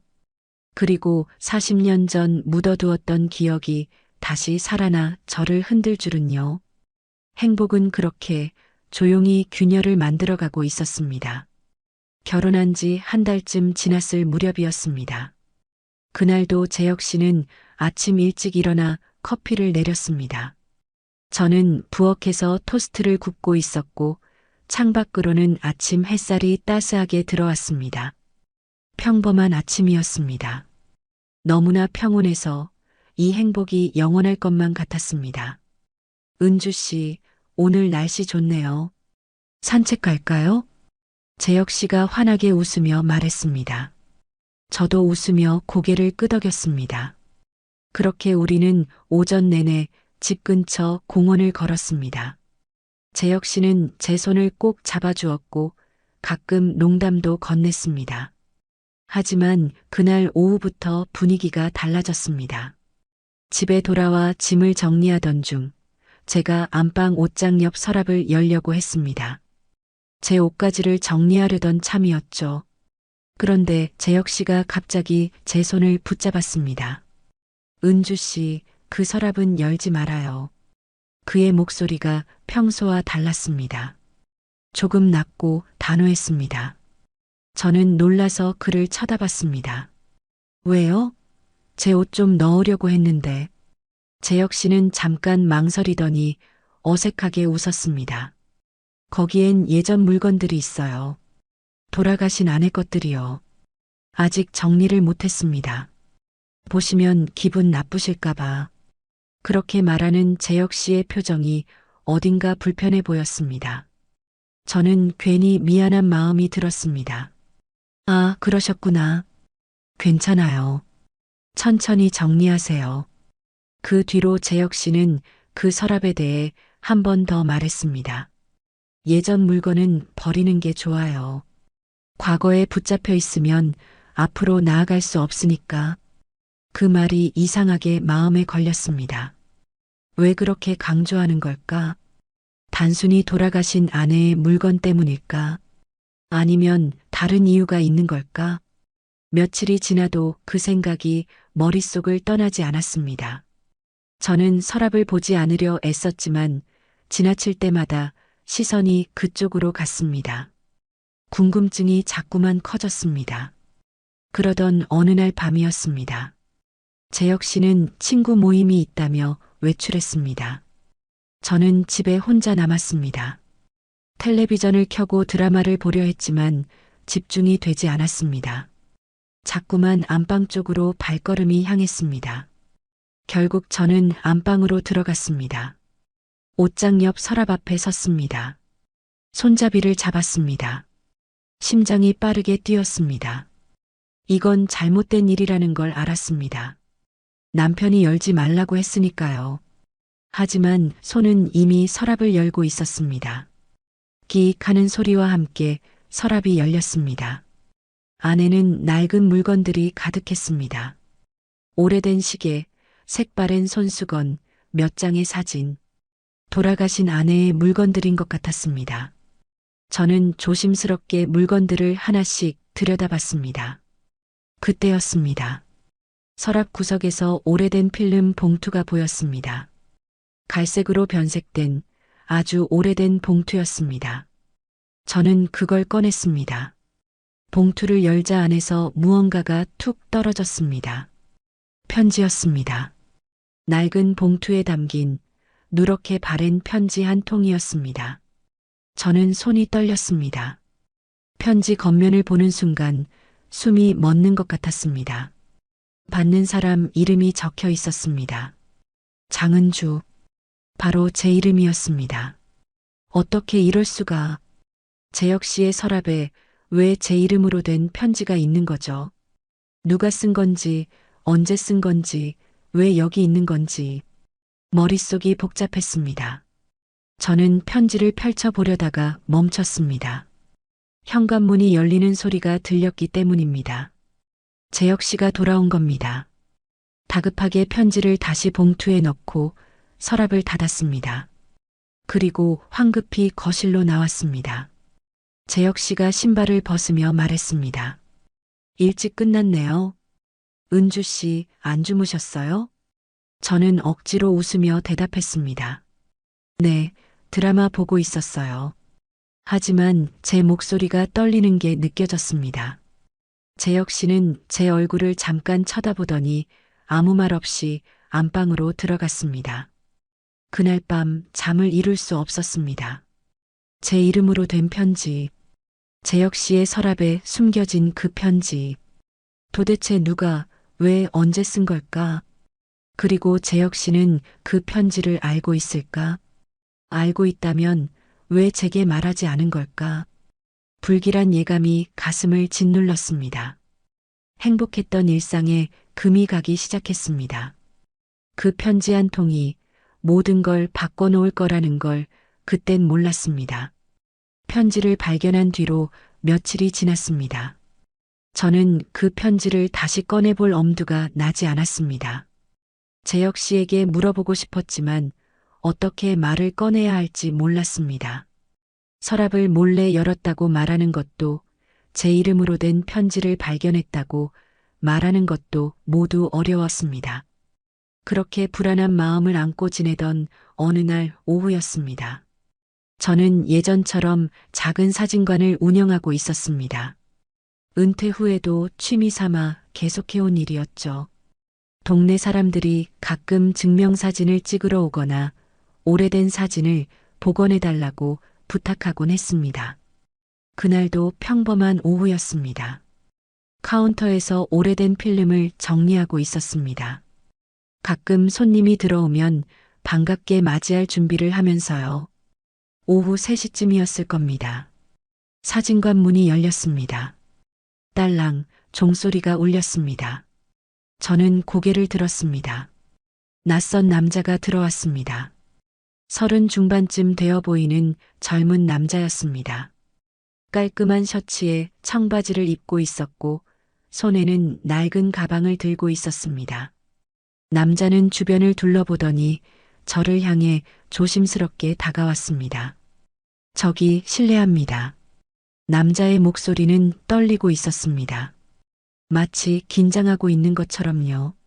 저는 미소를 지으며 물었습니다. 네, 어떻게 오셨어요? 남자는 잠깐 망설이더니 입을 열었습니다. 혹시 장은주 선생님 맞으시죠? 제 이름을 부르는 순간 가슴이 철렁했습니다. 저를 아는 사람인가? 하지만 본 적 없는 얼굴이었습니다. 네, 제가 장은주인데요. 저를 어떻게 아시나요? 남자는 깊게 숨을 들이쉬었습니다. 그리고 천천히 말했습니다. 저는 한도윤이라고 합니다. 갑자기 찾아와서 죄송합니다. 사실 선생님을 찾기까지 시간이 꽤 걸렸습니다. 한도윤. 처음 듣는 이름이었습니다. 저는 고개를 갸우뚱하며 물었습니다. 저를 찾으셨다고요? 무슨 일이신지. 도윤은 가방에서 무언가를 꺼냈습니다. 낡은 봉투였습니다. 갈색으로 변색된 오래된 봉투. 그걸 보는 순간 제 손이 떨렸습니다. 며칠 전 재혁 씨의 서랍에서 본 그 봉투와 똑같았습니다. 이게 뭔가요? 제 목소리가 떨렸습니다. 도윤은 봉투를 조심스럽게 제게 내밀었습니다. 돌아가신 아버지가 남긴 유품입니다. 정리하다가 발견했어요. 받는 사람 이름이 장은주였습니다. 아버지의 유품, 저에게 보낸 편지, 머릿속이 복잡해졌습니다. 저는 떨리는 손으로 물었습니다. 아버지 분이 누구신데요? 도윤은 잠깐 침묵했습니다. 그리고 천천히 또박또박 말했습니다. 한민수입니다. 제 아버지 이름은 한민수입니다. 그 순간 세상이 멈춘 것 같았습니다. 한민수, 그 이름을 들은 순간 40년 전 봄날이 눈앞에 펼쳐졌습니다. 대학교 캠퍼스, 벚꽃이 흩날리던 길, 그리고 환하게 웃던 그 사람의 얼굴. 제 첫사랑이었습니다. 민수 씨를. 제 입에서 저도 모르게 그 이름이 흘러나왔습니다. 도윤이 놀란 듯 저를 쳐다봤습니다. 선생님, 저희 아버지를 아시는 건가요? 저는 대답할 수가 없었습니다. 눈물이 차올랐습니다. 오래전 묻어두었던 기억이 순식간에 되살아났습니다. 민수 씨의 웃음소리, 따뜻했던 손길, 그리고 헤어지던 날의 슬픔까지. 선생님, 괜찮으세요? 도윤이 걱정스럽게 물었습니다. 저는 겨우 정신을 차리고 고개를 끄덕였습니다. 미안해요. 너무 놀라서. 민수 씨는 지금 어떻게 지내시나요? 도윤의 표정이 어두워졌습니다. 그가 조용히 말했습니다. 아버지는 작년에 돌아가셨습니다. 암이었어요. 가슴이 무너져 내렸습니다. 민수 씨가 세상을 떠났다니 믿을 수가 없었습니다. 그래요, 그랬구나. 제 목소리가 떨렸습니다. 도윤은 봉투를 다시 제 앞으로 밀었습니다. 유품을 정리하다가 이 편지를 발견했습니다. 선생님께 전해드려야 할 것 같아서 찾아왔습니다. 아버지가 평생 간직하셨던 것 같아요.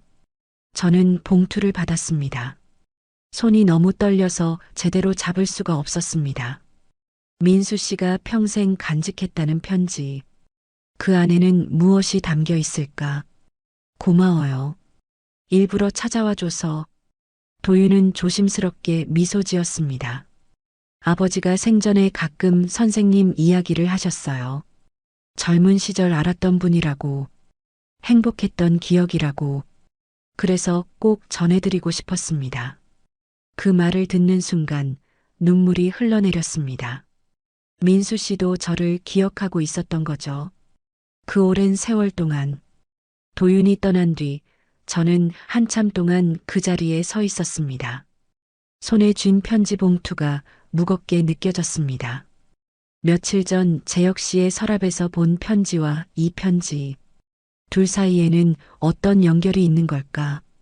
그리고 재혁 씨는 이 모든 걸 알고 있는 걸까? 모든 게 혼란스러웠습니다. 현재와 과거가 충돌하고 있었습니다. 그날 밤 집으로 돌아왔을 때 재혁 씨는 없었습니다. 메모가 하나 놓여 있었습니다. 동창 모임이 있어서 늦는다는 내용이었죠. 저는 안도했습니다. 혼자만의 시간이 필요했습니다. 거실 소파에 앉아 도윤이 건넨 편지 봉투를 꺼냈습니다. 손이 떨렸습니다. 40년 만에 받는 민수 씨의 편지. 그 안에는 무엇이 담겨 있을까? 봉투는 이미 뜯어져 있었습니다. 아마 도윤이 확인했던 모양입니다. 저는 천천히 편지를 꺼냈습니다. 누렇게 변한 종이, 바래진 잉크, 그 모든 게 세월의 흔적이었습니다. 편지를 펼쳤습니다. 민수 씨의 글씨였습니다. 40년이 지났지만 그 글씨체를 기억하고 있었습니다. 조금 삐뚤빼뚤하지만 정성스러운 글씨. 편지를 읽기 시작했습니다. 은주야. 첫 문장부터 눈물이 쏟아졌습니다. 그 다정한 호칭. 오랜만에 듣는 민수 씨의 목소리 같았습니다. 이 편지를 내가 읽고 있다면 나는 이미 세상에 없겠지. 미안하다. 살아생전에 전하지 못한 말들을 이렇게밖에 할 수 없어서 가슴이 먹먹해졌습니다.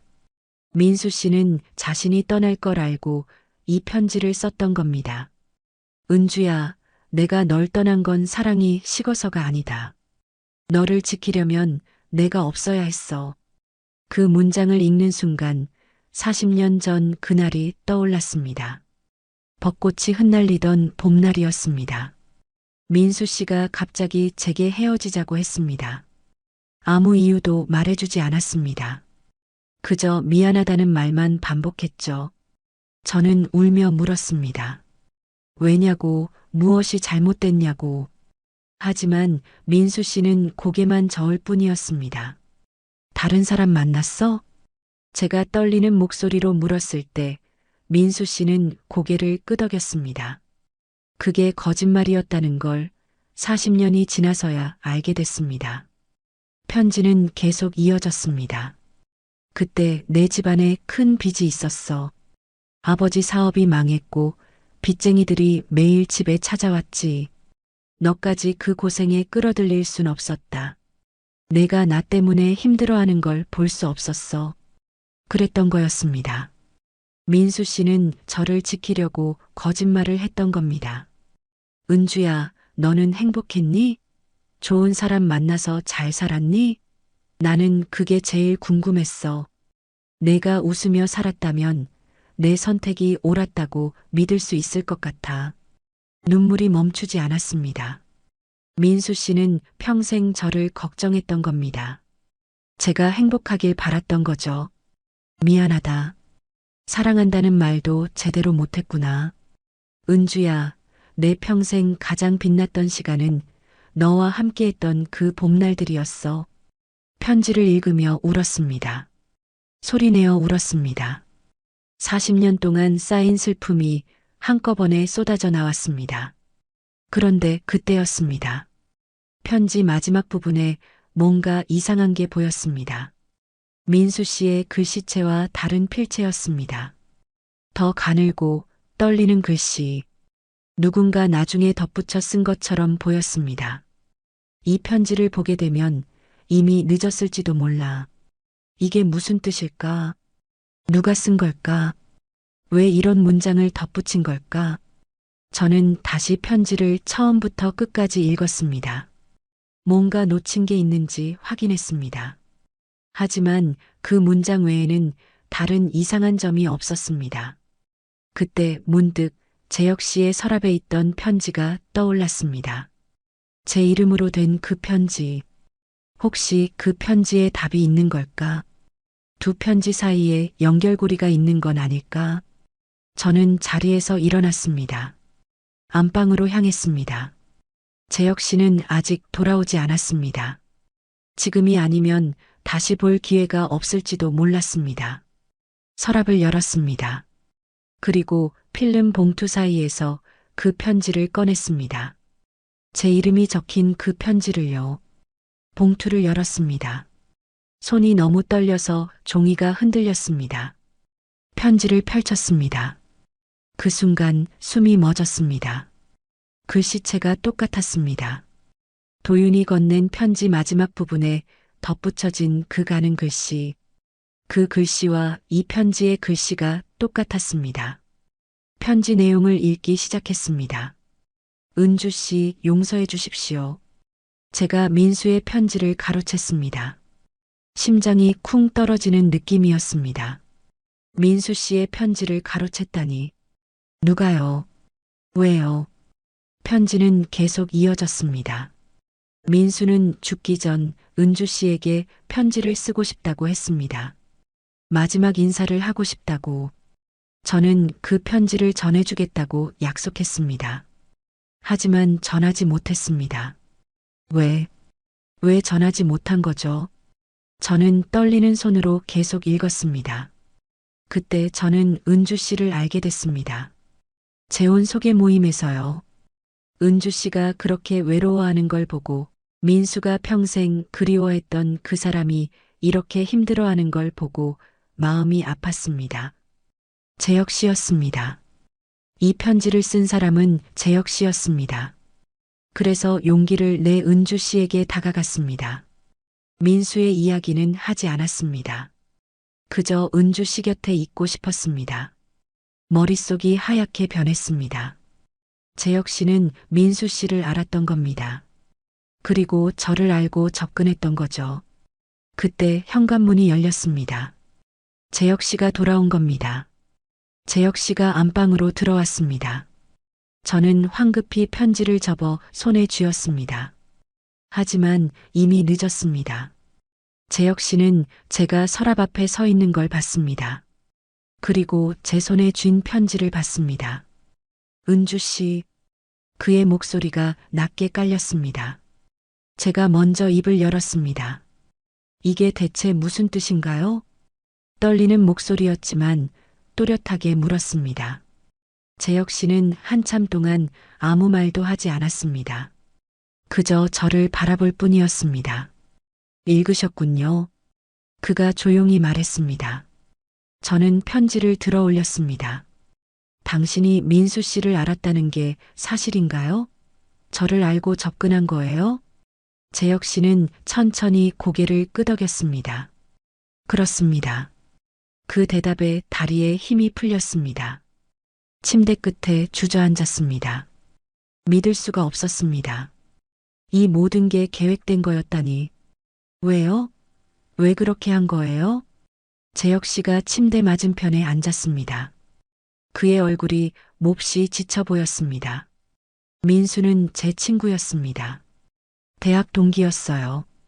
가장 친한 친구였죠. 그 말에 고개를 들었습니다. 민수 씨의 친구라니. 민수가 죽기 전 병상에서 은주 씨 이야기를 많이 했습니다. 평생 잊지 못한 사람이라고. 마지막으로 한 번만이라도 보고 싶다고. 하지만 그럴 용기가 없다고 했어요. 재혁 씨의 목소리가 떨렸습니다. 그래서 민수 대신 제가 은주 씨를 찾아보기로 했습니다. 재혼 소개 모임에서 우연히 만났어요. 처음엔 그냥 민수가 사랑했던 사람이 어떤 분인지 보고 싶었을 뿐입니다. 저는 아무 말도 할 수 없었습니다. 그저 듣고 있을 뿐이었습니다. 그런데 은주 씨를 보는 순간 왜 민수가 그렇게 그리워했는지 알 것 같았습니다. 은주 씨는 따뜻했고 외로워 보였고 누군가의 손길이 필요해 보였어요. 재혁 씨가 손으로 얼굴을 가렸습니다. 그래서 용기를 냈습니다. 민수의 이야기는 하지 않고 그냥 저 자신으로 다가갔습니다. 은주 씨 곁에 있고 싶었어요. 저는 고개를 저었습니다. 그건 거짓말이잖아요. 처음부터 거짓말로 시작한 거예요. 재혁 씨가 저를 똑바로 쳐다봤습니다. 처음엔 그랬습니다. 하지만 은주 씨와 시간을 보내면서 제 마음이 진심이 됐어요. 은주 씨를 정말 사랑하게 됐습니다. 그 말을 들으니 더 화가 났습니다. 그럼 왜 말하지 않았어요? 왜 민수 씨 이야기를 숨긴 거예요? 재혁 씨는 대답하지 못했습니다. 침묵이 방 안을 가득 채웠습니다. 그날 밤 우리는 거의 말을 하지 않았습니다. 다음 날 아침도 어색했습니다. 재혁 씨는 커피를 내리지 않았습니다. 저도 아침을 준비하지 않았습니다. 각자 조용히 시간을 보냈습니다. 며칠이 그렇게 흘렀습니다.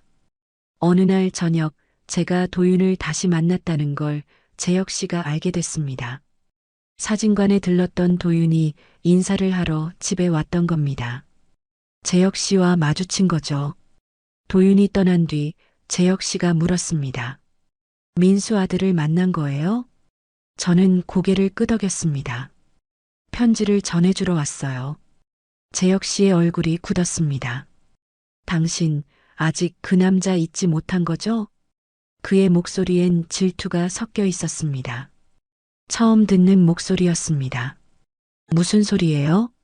민수 얘기만 나오면 당신 눈빛이 달라져요. 아직도 그 사람을 사랑하는 거 아니에요? 저는 할 말을 잃었습니다. 사실 제 마음도 혼란스러웠으니까요. 민수 씨의 편지를 읽고 나서 저는 무엇을 느끼고 있는 걸까? 그리운 걸까? 미안한 걸까? 아니면 아직도 사랑하는 걸까? 대답이 없네요. 역시 그렇군요. 재혁 씨가 쓴웃음을 지었습니다. 당신도 거짓말한 거예요. 은주 씨. 저를 사랑한다고 했지만 마음 한편엔 여전히 민수가 있는 거잖아요. 그 말에 뭐라 반박할 수가 없었습니다. 재혁 씨는 방을 나갔습니다. 현관문이 쾅 닫혔습니다. 저는 그 자리에 멍하니 서 있었습니다. 한참 뒤 책상 위에 뭔가 놓인 게 보였습니다. 다가가 보니 찢어진 종이 조각이었습니다. 재혁 씨가 남기고 간 것 같았습니다. 종이를 집어들었습니다. 거기엔 이렇게 적혀 있었습니다. 진짜 후회는 사랑을 지키지 못한 거야. 그 문장을 보는 순간 가슴이 무너져 내렸습니다. 사랑을 지키지 못한 것. 그게 후회라는 말. 재혁 씨는 저와의 사랑을 지키지 못한 걸 후회하는 걸까? 아니면 민수 씨가 저와의 사랑을 지키지 못한 걸 말하는 걸까?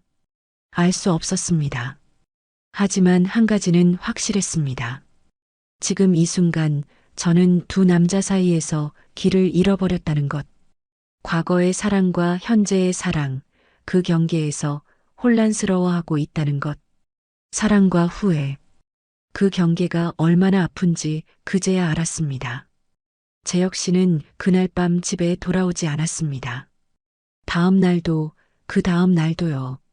저는 혼자 남겨졌습니다. 텅 빈 집에서 찢어진 편지 조각을 손에 쥔 채로요. 재혁 씨가 떠난 뒤 저는 며칠을 멍하니 보냈습니다. 아침에 눈을 뜨면 빈 침대가 보였습니다. 커피 내리는 소리도 따뜻한 목소리도 들리지 않았습니다.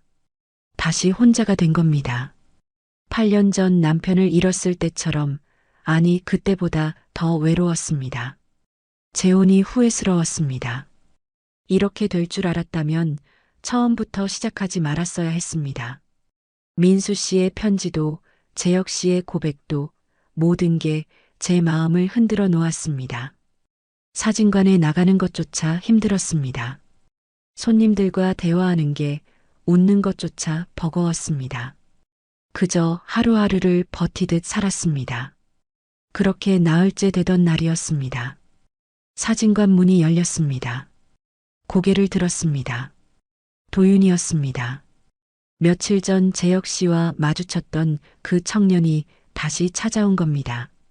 선생님 괜찮으세요? 안색이 안 좋으신데. 도윤이 걱정스럽게 물었습니다. 저는 억지로 미소를 지었습니다.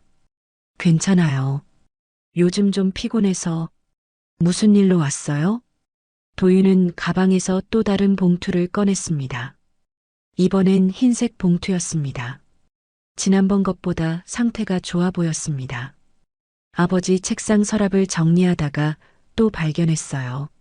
쓰다만 편지였습니다. 쓰다만 편지. 가슴이 철렁했습니다. 도윤이 봉투를 건네며 말했습니다. 이번 건 미완성인 것 같아요. 날짜도 적혀 있지 않고 문장도 끝나지 않았어요. 그래도 선생님께 보여드려야 할 것 같아서요. 저는 떨리는 손으로 봉투를 받았습니다. 도윤이 조심스럽게 물었습니다. 선생님, 저번에 뵀던 그분은 괜찮으신가요? 제가 너무 갑자기 찾아와서 불편하게 만든 건 아닌지.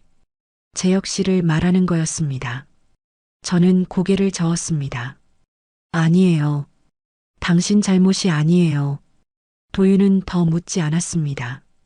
그저 조용히 말했습니다. 천천히 읽어보세요. 아버지가 정말 전하고 싶었던 말일 거예요. 도윤이 떠난 뒤 저는 문을 닫았습니다.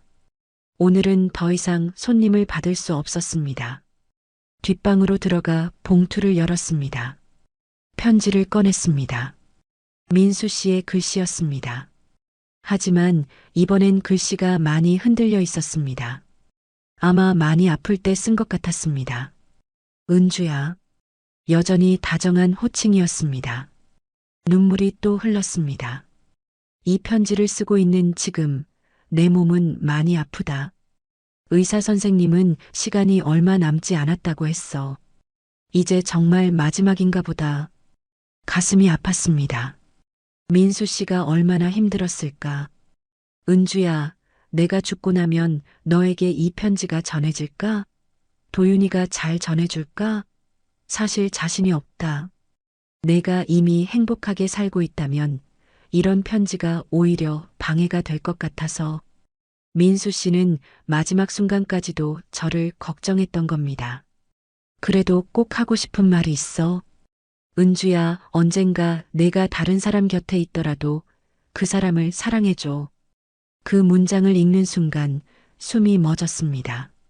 내가 너를 떠났던 건 내 선택이었어. 너에게 짐이 되고 싶지 않았던 내 선택. 그러니 너는 죄책감 가질 필요 없어. 내가 다른 사람과 행복하다면 그게 나한테도 위로가 될 거야. 눈물이 멈추지 않았습니다. 내 곁에 누군가 있다면 그 사람을 진심으로 사랑해줘. 과거에 얽매이지 말고 지금 그 순간을 소중히 여겨줘. 그게 내 마지막 부탁이야. 그 순간 머릿속이 맑아지는 느낌이었습니다. 민수 씨는 저에게 놓아주라고 말하고 있었습니다. 자신을 잊고 현재를 살라고 했습니다. 재혁 씨를 사랑하라고 했습니다. 은주야, 사랑은 소유가 아니야. 사랑은 상대의 행복을 바라는 거야. 내가 웃으며 살 수 있다면 그게 나한테는 가장 큰 선물이야. 편지는 거기서 끝이었습니다. 마지막 문장이 완성되지 않은 채로요. 아마 그때 민수 씨가 너무 힘들어서 펜을 놓았던 것 같았습니다. 저는 한참을 그 자리에 앉아 있었습니다. 그제야 깨달았습니다. 이 재혼은 후회가 아니었습니다. 제 마음의 마지막 숙제였습니다. 민수 씨를 보내는 일, 과거를 정리하는 일, 그리고 현재를 받아들이는 일. 저는 민수 씨를 평생 잊지 못할 겁니다. 그 봄날의 기억, 환하게 웃던 모습, 따뜻했던 손길. 그 모든 게 제 안에 남아있을 겁니다. 하지만 그게 재혁 씨를 사랑하지 못하는 이유가 되어선 안 됩니다. 사랑은 있는 게 아니었습니다. 사랑은 다른 모습으로 남는 거였습니다.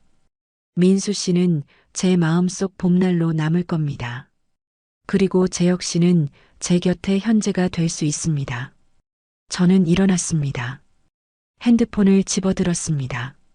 재혁 씨에게 전화를 걸어야 했습니다. 늦기 전에 제 마음을 전해야 했습니다.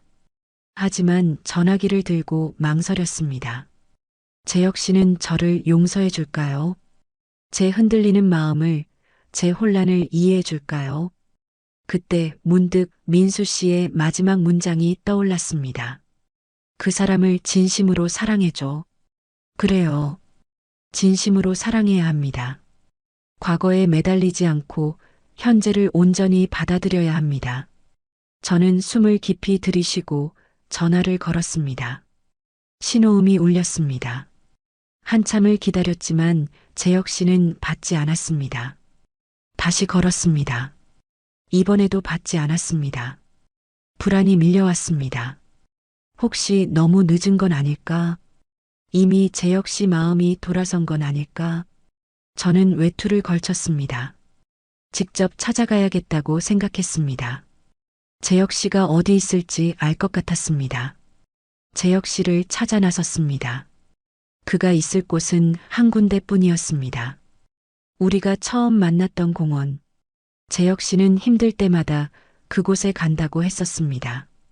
공원에 도착했을 때 해가 지고 있었습니다.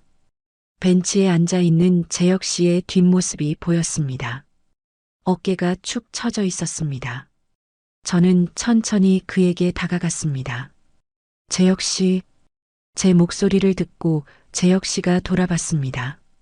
놀란 표정이었습니다. 그리고 곧 시선을 돌렸습니다. 왜 왔어요?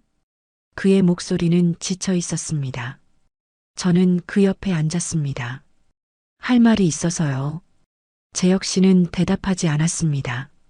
저는 한참을 침묵했습니다. 무슨 말부터 해야 할지 몰랐습니다. 미안해요. 결국 제 입에서 나온 건 사과였습니다. 당신이 미운 게 아니었어요. 나 자신이 미웠어요. 재혁 씨가 저를 쳐다봤습니다.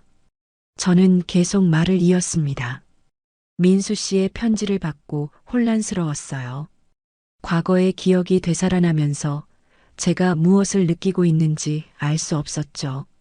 당신을 사랑하는 건지 아니면 민수 씨를 아직도 사랑하는 건지 말하면서 눈물이 났습니다. 그런데 제일 미웠던 건 이렇게 흔들리는 제 자신이었어요. 당신에게 진심이었다고 말했으면서 과거에 흔들리는 제가 너무 한심했어요. 재혁 씨는 여전히 아무 말이 없었습니다. 저는 가방에서 민수 씨의 마지막 편지를 꺼냈습니다. 오늘 도윤이가 또 찾아왔어요.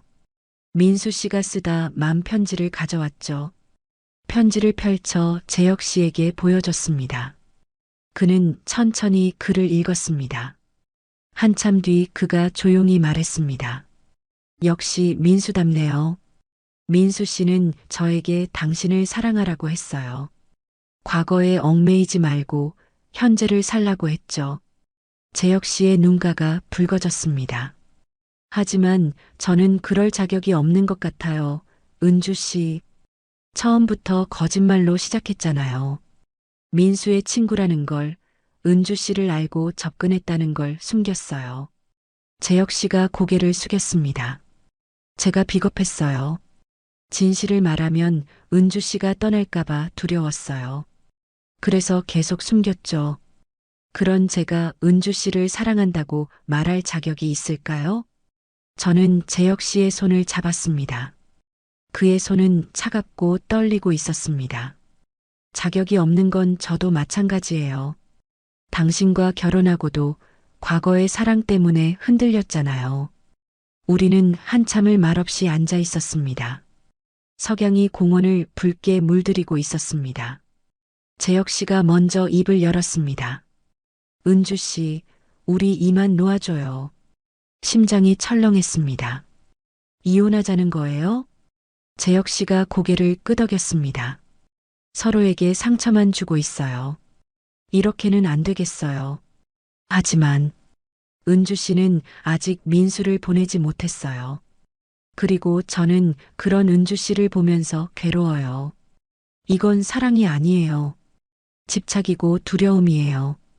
재혁 씨의 목소리는 담담했지만 슬픔이 묻어 있었습니다. 제대로 시작하지 못한 사랑은 제대로 끝내는 게 맞는 것 같아요. 저는 반박할 수 없었습니다. 재혁 씨의 말이 옳았으니까요. 알겠어요. 제 입에서 나온 대답이었습니다. 재혁 씨가 놀라서 저를 쳐다봤습니다. 당신 말이 맞아요. 우리는 서로를 아프게 하고 있었어요. 눈물이 흘렀지만 목소리는 떨리지 않았습니다. 조용히 정리해요. 서로 미워하지 않게. 재혁 씨도 눈물을 흘리고 있었습니다. 한 달 뒤 우리는 이혼했습니다. 법원에서 서류에 도장을 찍을 때 손이 떨렸습니다. 겨우 석 달 만의 결혼이었습니다. 누군가에겐 우스운 일일 수도 있겠죠. 법원 밖에서 재혁 씨가 마지막 인사를 했습니다. 은주 씨, 행복하세요. 그가 떠나려는 순간 제가 불렀습니다. 재혁 씨, 그가 멈춰섰습니다. 저는 천천히 말했습니다. 당신을 잡지 않는 건 사랑이 식어서가 아니에요. 재혁 씨의 어깨가 떨렸습니다. 그는 돌아보지 않았습니다. 그저 고개를 끄덕이고는 걸어갔습니다. 저는 그의 뒷모습이 모퉁이를 돌아 사라질 때까지 바라봤습니다.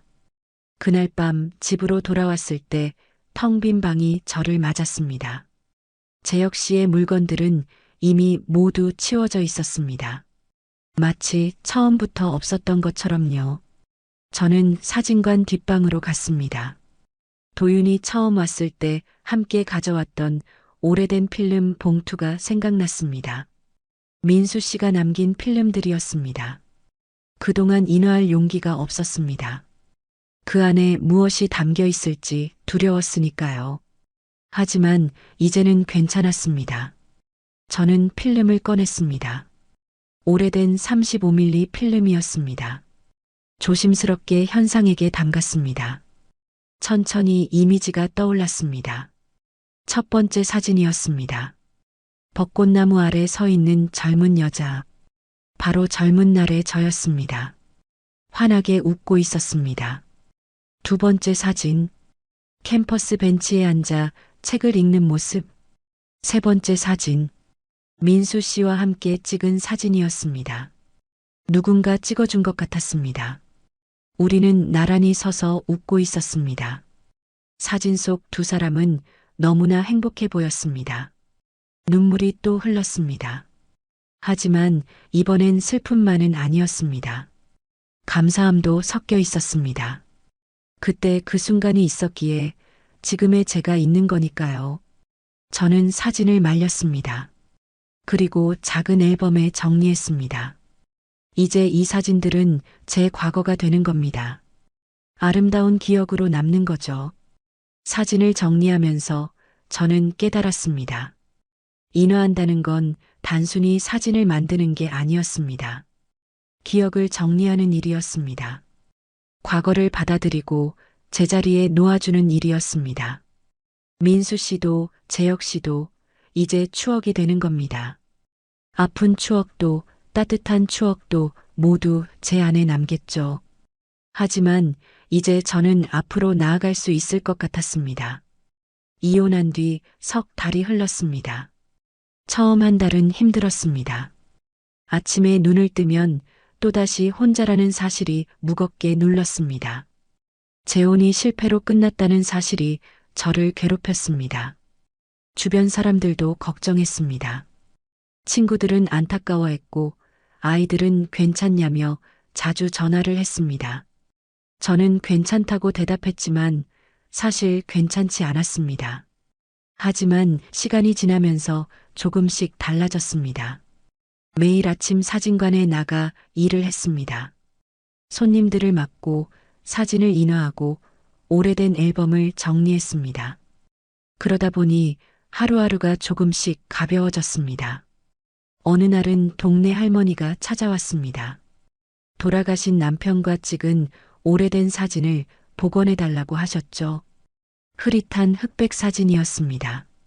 저는 정성껏 복원했습니다. 사진을 받으러 온 할머니는 눈물을 흘렸습니다. 고맙네.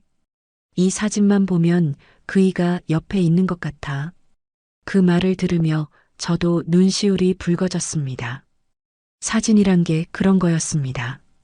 시간을 붙잡는 일, 기억을 남기는 일, 그리고 사랑을 간직하는 일. 그날 이후로 저는 제 일이 더 소중하게 느껴졌습니다. 어느 봄날 오후였습니다. 사진관 문이 열리고 도윤이 들어왔습니다. 오랜만이었습니다. 선생님, 안녕하세요. 도윤은 예전보다 밝아 보였습니다. 저도 웃으며 맞이했습니다. 어서 와요. 무슨 일이에요? 도윤은 가방에서 작은 상자를 꺼냈습니다. 아버지 유품을 정리하다가 또 발견한 게 있어요. 선생님께 보여드리고 싶었습니다. 상자를 열자 오래된 사진 몇 장이 들어 있었습니다. 제가 인화했던 그 사진들이었습니다. 벚꽃나무 아래의 제 모습, 캠퍼스 벤치에서 책 읽는 모습, 그리고 민수 씨와 함께 웃고 있는 모습. 아버지가 평생 간직하셨던 것 같아요. 사진 뒷면에 날짜랑 메모가 적혀 있더라고요. 사진을 뒤집어 보니 민수 씨의 글씨로 적혀 있었습니다. 1985년 4월, 은주와 함께. 내 인생 최고의 봄. 그 문장을 읽으니 눈물이 났습니다. 하지만 예전처럼 슬픈 눈물은 아니었습니다. 도윤 씨, 이 사진들 제가 가져도 될까요? 도윤이 환하게 웃었습니다. 그러려고 가져왔어요. 선생님께 있어야 할 것 같아서요. 저는 사진들을 조심스럽게 받았습니다. 도윤이 사진관 안을 둘러보며 말했습니다. 여기 정말 좋네요. 따뜻한 느낌이에요. 고마워요. 오랫동안 해온 일이라 애착이 있어요. 도윤이 벽에 걸린 사진들을 보다가 물었습니다. 선생님은 지금 행복하세요? 갑작스러운 질문이었습니다. 저는 잠깐 생각했습니다. 행복한가? 지금 이 순간 저는 행복한가? 응, 행복해요. 진심이었습니다. 도윤이 미소 지었습니다. 아버지가 살아계셨다면 이 사진을 보고 웃으셨을 거예요. 선생님이 행복하다는 걸 아셨다면 기뻐하셨을 것 같아요. 그 말에 가슴이 따뜻해졌습니다. 이젠 나도 웃을 수 있어요. 저는 조용히 대답했습니다. 정말로 그랬습니다. 이제 저는 웃을 수 있었습니다. 도윤이 떠난 뒤 저는 민수 씨와 함께 찍은 사진을 사진관 한쪽 벽에 걸었습니다. 숨기지 않았습니다. 제 과거의 일부였으니까요. 그날 저녁 집으로 돌아가는 길에 공원을 지나갔습니다. 재혁 씨와 마지막으로 만났던 그 공원이었습니다. 벤치에 앉아 주변을 둘러봤습니다. 아이들이 뛰어놀고 연인들이 산책하고 노부부가 손을 잡고 걷고 있었습니다. 모두가 각자의 시간을 살고 있었습니다. 저는 가방에서 민수 씨의 편지를 꺼냈습니다. 이제는 여러 번 읽어서 구겨진 종이였습니다. 내가 행복하다면 그게 나한테는 가장 큰 선물이야. 그 문장을 다시 읽었습니다. 민수 씨, 이제 저는 당신이 원했던 것을 이뤘어요. 행복해졌어요. 재혼 때문에 후회했던 게 사실입니다. 왜 그런 선택을 했을까? 혼자 사는 게 나았을까 생각했었죠. 하지만 지금은 생각이 달라졌습니다. 그 후회 덕분에 진짜 사랑이 무엇인지 배웠습니다. 사랑은 소유가 아니라 존중이라는 것. 과거를 부정하는 게 아니라 받아들이는 거라는 것. 그리고 놓아주는 것도 사랑의 한 형태라는 것. 재혁 씨와의 짧은 결혼도 후회하지 않습니다. 그 역시 저에게 큰 의미였으니까요. 그와 함께했던 시간은 제게 용기를 줬습니다. 다시 사랑할 수 있다는 용기를요. 후회는 끝이 아니었습니다. 후회는 마음의 시작이었습니다. 이제 저는 그 누구도 원망하지 않습니다. 민수 씨도 재혁 씨도 그리고 저 자신도요. 모든 일에는 이유가 있었고 그 이유들이 모여 지금의 저를 만들었습니다. 핸드폰이 울렸습니다. 아이가 보낸 문자였습니다. 엄마, 주말에 놀러 갈게요. 맛있는 거 해주세요. 저는 웃으며 답장을 보냈습니다. 그래, 기다릴게. 사랑해. 집으로 돌아가는 길, 석양이 하늘을 붉게 물들이고 있었습니다. 아름다운 저녁이었습니다. 문득 재혁 씨가 궁금해졌습니다. 그는 지금 어떻게 지내고 있을까? 행복할까? 누군가 좋은 사람을 만났을까? 저는 그가 행복하길 바랐습니다. 진심으로요. 집에 도착해 불을 켰습니다. 더 이상 텅 빈 집이 외롭지 않았습니다. 이제 이 공간은 제 안식처였습니다. 저녁을 준비하며 창밖을 봤습니다. 별들이 하나둘 떠오르고 있었습니다. 62세의 한재혼. 그 선택 때문에 많은 것들이 흔들렸습니다. 아팠고 혼란스러웠고 후회했습니다. 하지만 지금 돌이켜보면 그 모든 과정이 필요했던 것 같습니다. 후회했기에 깨달을 수 있었습니다. 아팠기에 성장할 수 있었습니다. 놓아줬기에 자유로워질 수 있었습니다. 이제 저는 알고 있습니다. 사랑은 여러 모습으로 옵니다. 때로는 설렘으로, 때로는 후회로, 때로는 이별로요. 그 모든 것이 사랑이었습니다. 그리고 그 사랑들 덕분에 저는 지금 여기 서 있습니다. 감사하는 마음으로요. 저녁을 먹고 따뜻한 차를 마시며 저는 내일을 생각했습니다. 내일은 또 어떤 하루가 될까? 어떤 손님이 사진관을 찾아올까? 어떤 이야기를 들을 수 있을까? 기대가 됐습니다. 인생은 아직 끝나지 않았으니까요. 62세, 아직 늦지 않았습니다. 새로운 시작은 언제든 가능하니까요. 저는 이정화입니다. 올해 68이죠. 남편이 사업에 실패하고 세상을 떠난 뒤로 생활은 말 그대로 추락했습니다. 고급 아파트에서 원룸으로 편안한 일상에서 하루하루 버티는 날들로 바뀌었죠. 그러다 지인을 통해 한 가정부 일을 소개받았습니다. 정화 씨, 그 집이 어디냐면요. 대기업 회장 댁이에요. 지인은 조심스럽게 말했습니다. 저는 순간 긴장했죠. 대기업 회장이라니. 그런 집에서 일한다는 건 부담스러운 일이었습니다. 하지만 생활비를 생각하면 선택의 여지가 없었어요. 첫 출근 날, 저는 고급 주택가에 자리한 저택 앞에 섰습니다. 집은 생각보다 훨씬 컸어요. 정원도 넓었고 현관문만 봐도 그 집의 규모가 느껴졌죠. 초인종을 누르자 곧 문이 열렸고 우아한 차림의 여인이 나타났습니다. 안녕하세요. 이정화 씨시죠? 저는 윤명자예요. 그분이 바로 사모님이었습니다. 69이라고 들었는데 나이보다 훨씬 젊어 보였어요. 피아노를 전공했다는 말에 고개가 끄덕여졌습니다. 손가락 하나하나에서 품격이 느껴졌거든요.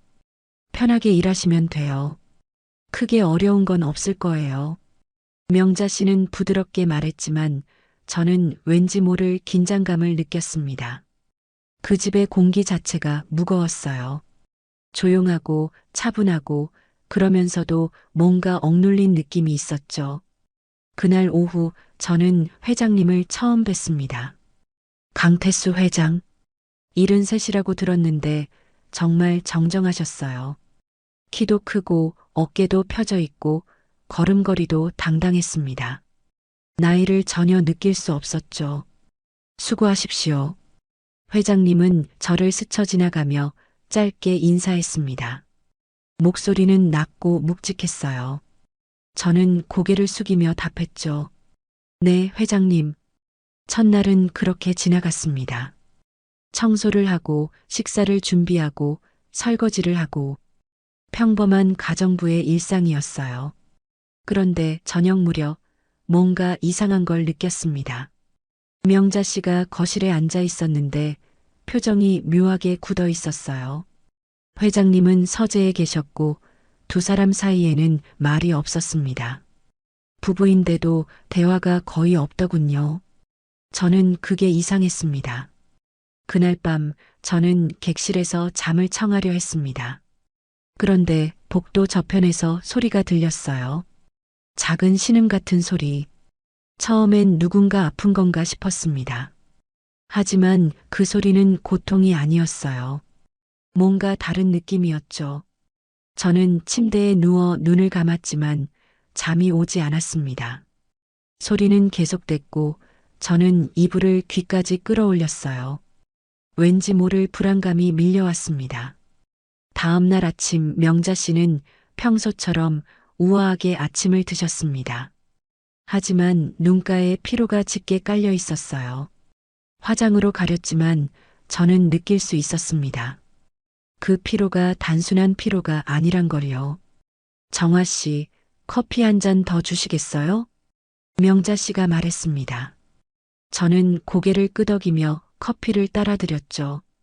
그때 회장님이 식탁에 앉으셨어요. 두 사람은 마주보지 않았습니다. 그저 각자의 신문을 보며 조용히 아침을 먹었죠. 며칠이 지나면서 저는 그 집의 분위기를 조금씩 읽게 됐습니다. 회장님은 정정하셨고 명자 씨는 우아했지만 두 사람 사이엔 보이지 않는 벽이 있었어요. 대화는 최소한으로 이루어졌고 감정 표현은 거의 없었습니다. 그러던 어느 날 저녁 회장님이 서재에서 나오시며 저를 불렀습니다. 정화 씨, 물 한 잔 가져다 주시겠소? 저는 물을 따라 서재로 갔습니다. 회장님은 책상에 앉아 서류를 보고 계셨어요. 저는 물잔을 내려놓으며 말했죠. 여기 있습니다, 회장님. 고맙소.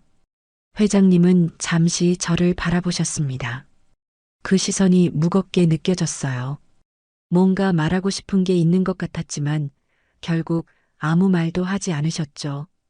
저는 조용히 서재를 나왔습니다. 그날 밤도 소리가 들렸습니다. 그런데 이번엔 더 분명했어요. 신음소리, 그리고 뭔가 부딪히는 소리. 저는 이불을 뒤집어 쓰고 귀를 막았습니다. 하지만 소리는 계속됐죠. 다음 날 아침 명자 씨는 더 지쳐 보였습니다. 눈 밑에 다크서클이 짙어졌고 손도 미세하게 떨리는 것 같았어요. 저는 걱정이 됐습니다. 뭔가 여쭤봐야 하나 싶었지만 그럴 용기가 나지 않았죠. 일주일쯤 지났을 때 저는 확신했습니다. 이 집에는 뭔가 문제가 있다고. 회장님은 너무 정정하고 명자 씨는 너무 지쳐 있었어요. 그리고 그 균형이 무너지고 있었습니다. 어느 날 오후 명자 씨가 거실 소파에 앉아 한숨을 쉬고 계셨습니다. 저는 차를 준비하며 슬쩍 여쭤봤어요. 사모님 괜찮으세요? 명자 씨는 고개를 들어 저를 보았습니다. 그리고 작게 웃으며 말했죠. 괜찮아요, 정화 씨. 그냥 좀 피곤할 뿐이에요. 하지만 그 미소는 진짜가 아니었습니다. 저는 알 수 있었어요. 그 미소 뒤에 숨겨진 고통을요. 그날 밤 저는 또다시 소리를 들었습니다. 그런데 이번엔 뭔가 다른 생각이 들었어요. 저 소리가 단순히 부부의 문제가 아니라는 것. 뭔가 더 복잡한 게 얽혀 있다는 것.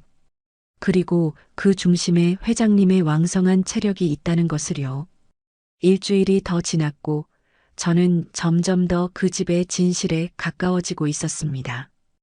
회장님의 정정함이 명자 씨에게는 짐이 되고 있다는 것. 그리고 그 짐을 명자 씨 혼자 감당하고 있다는 것을요.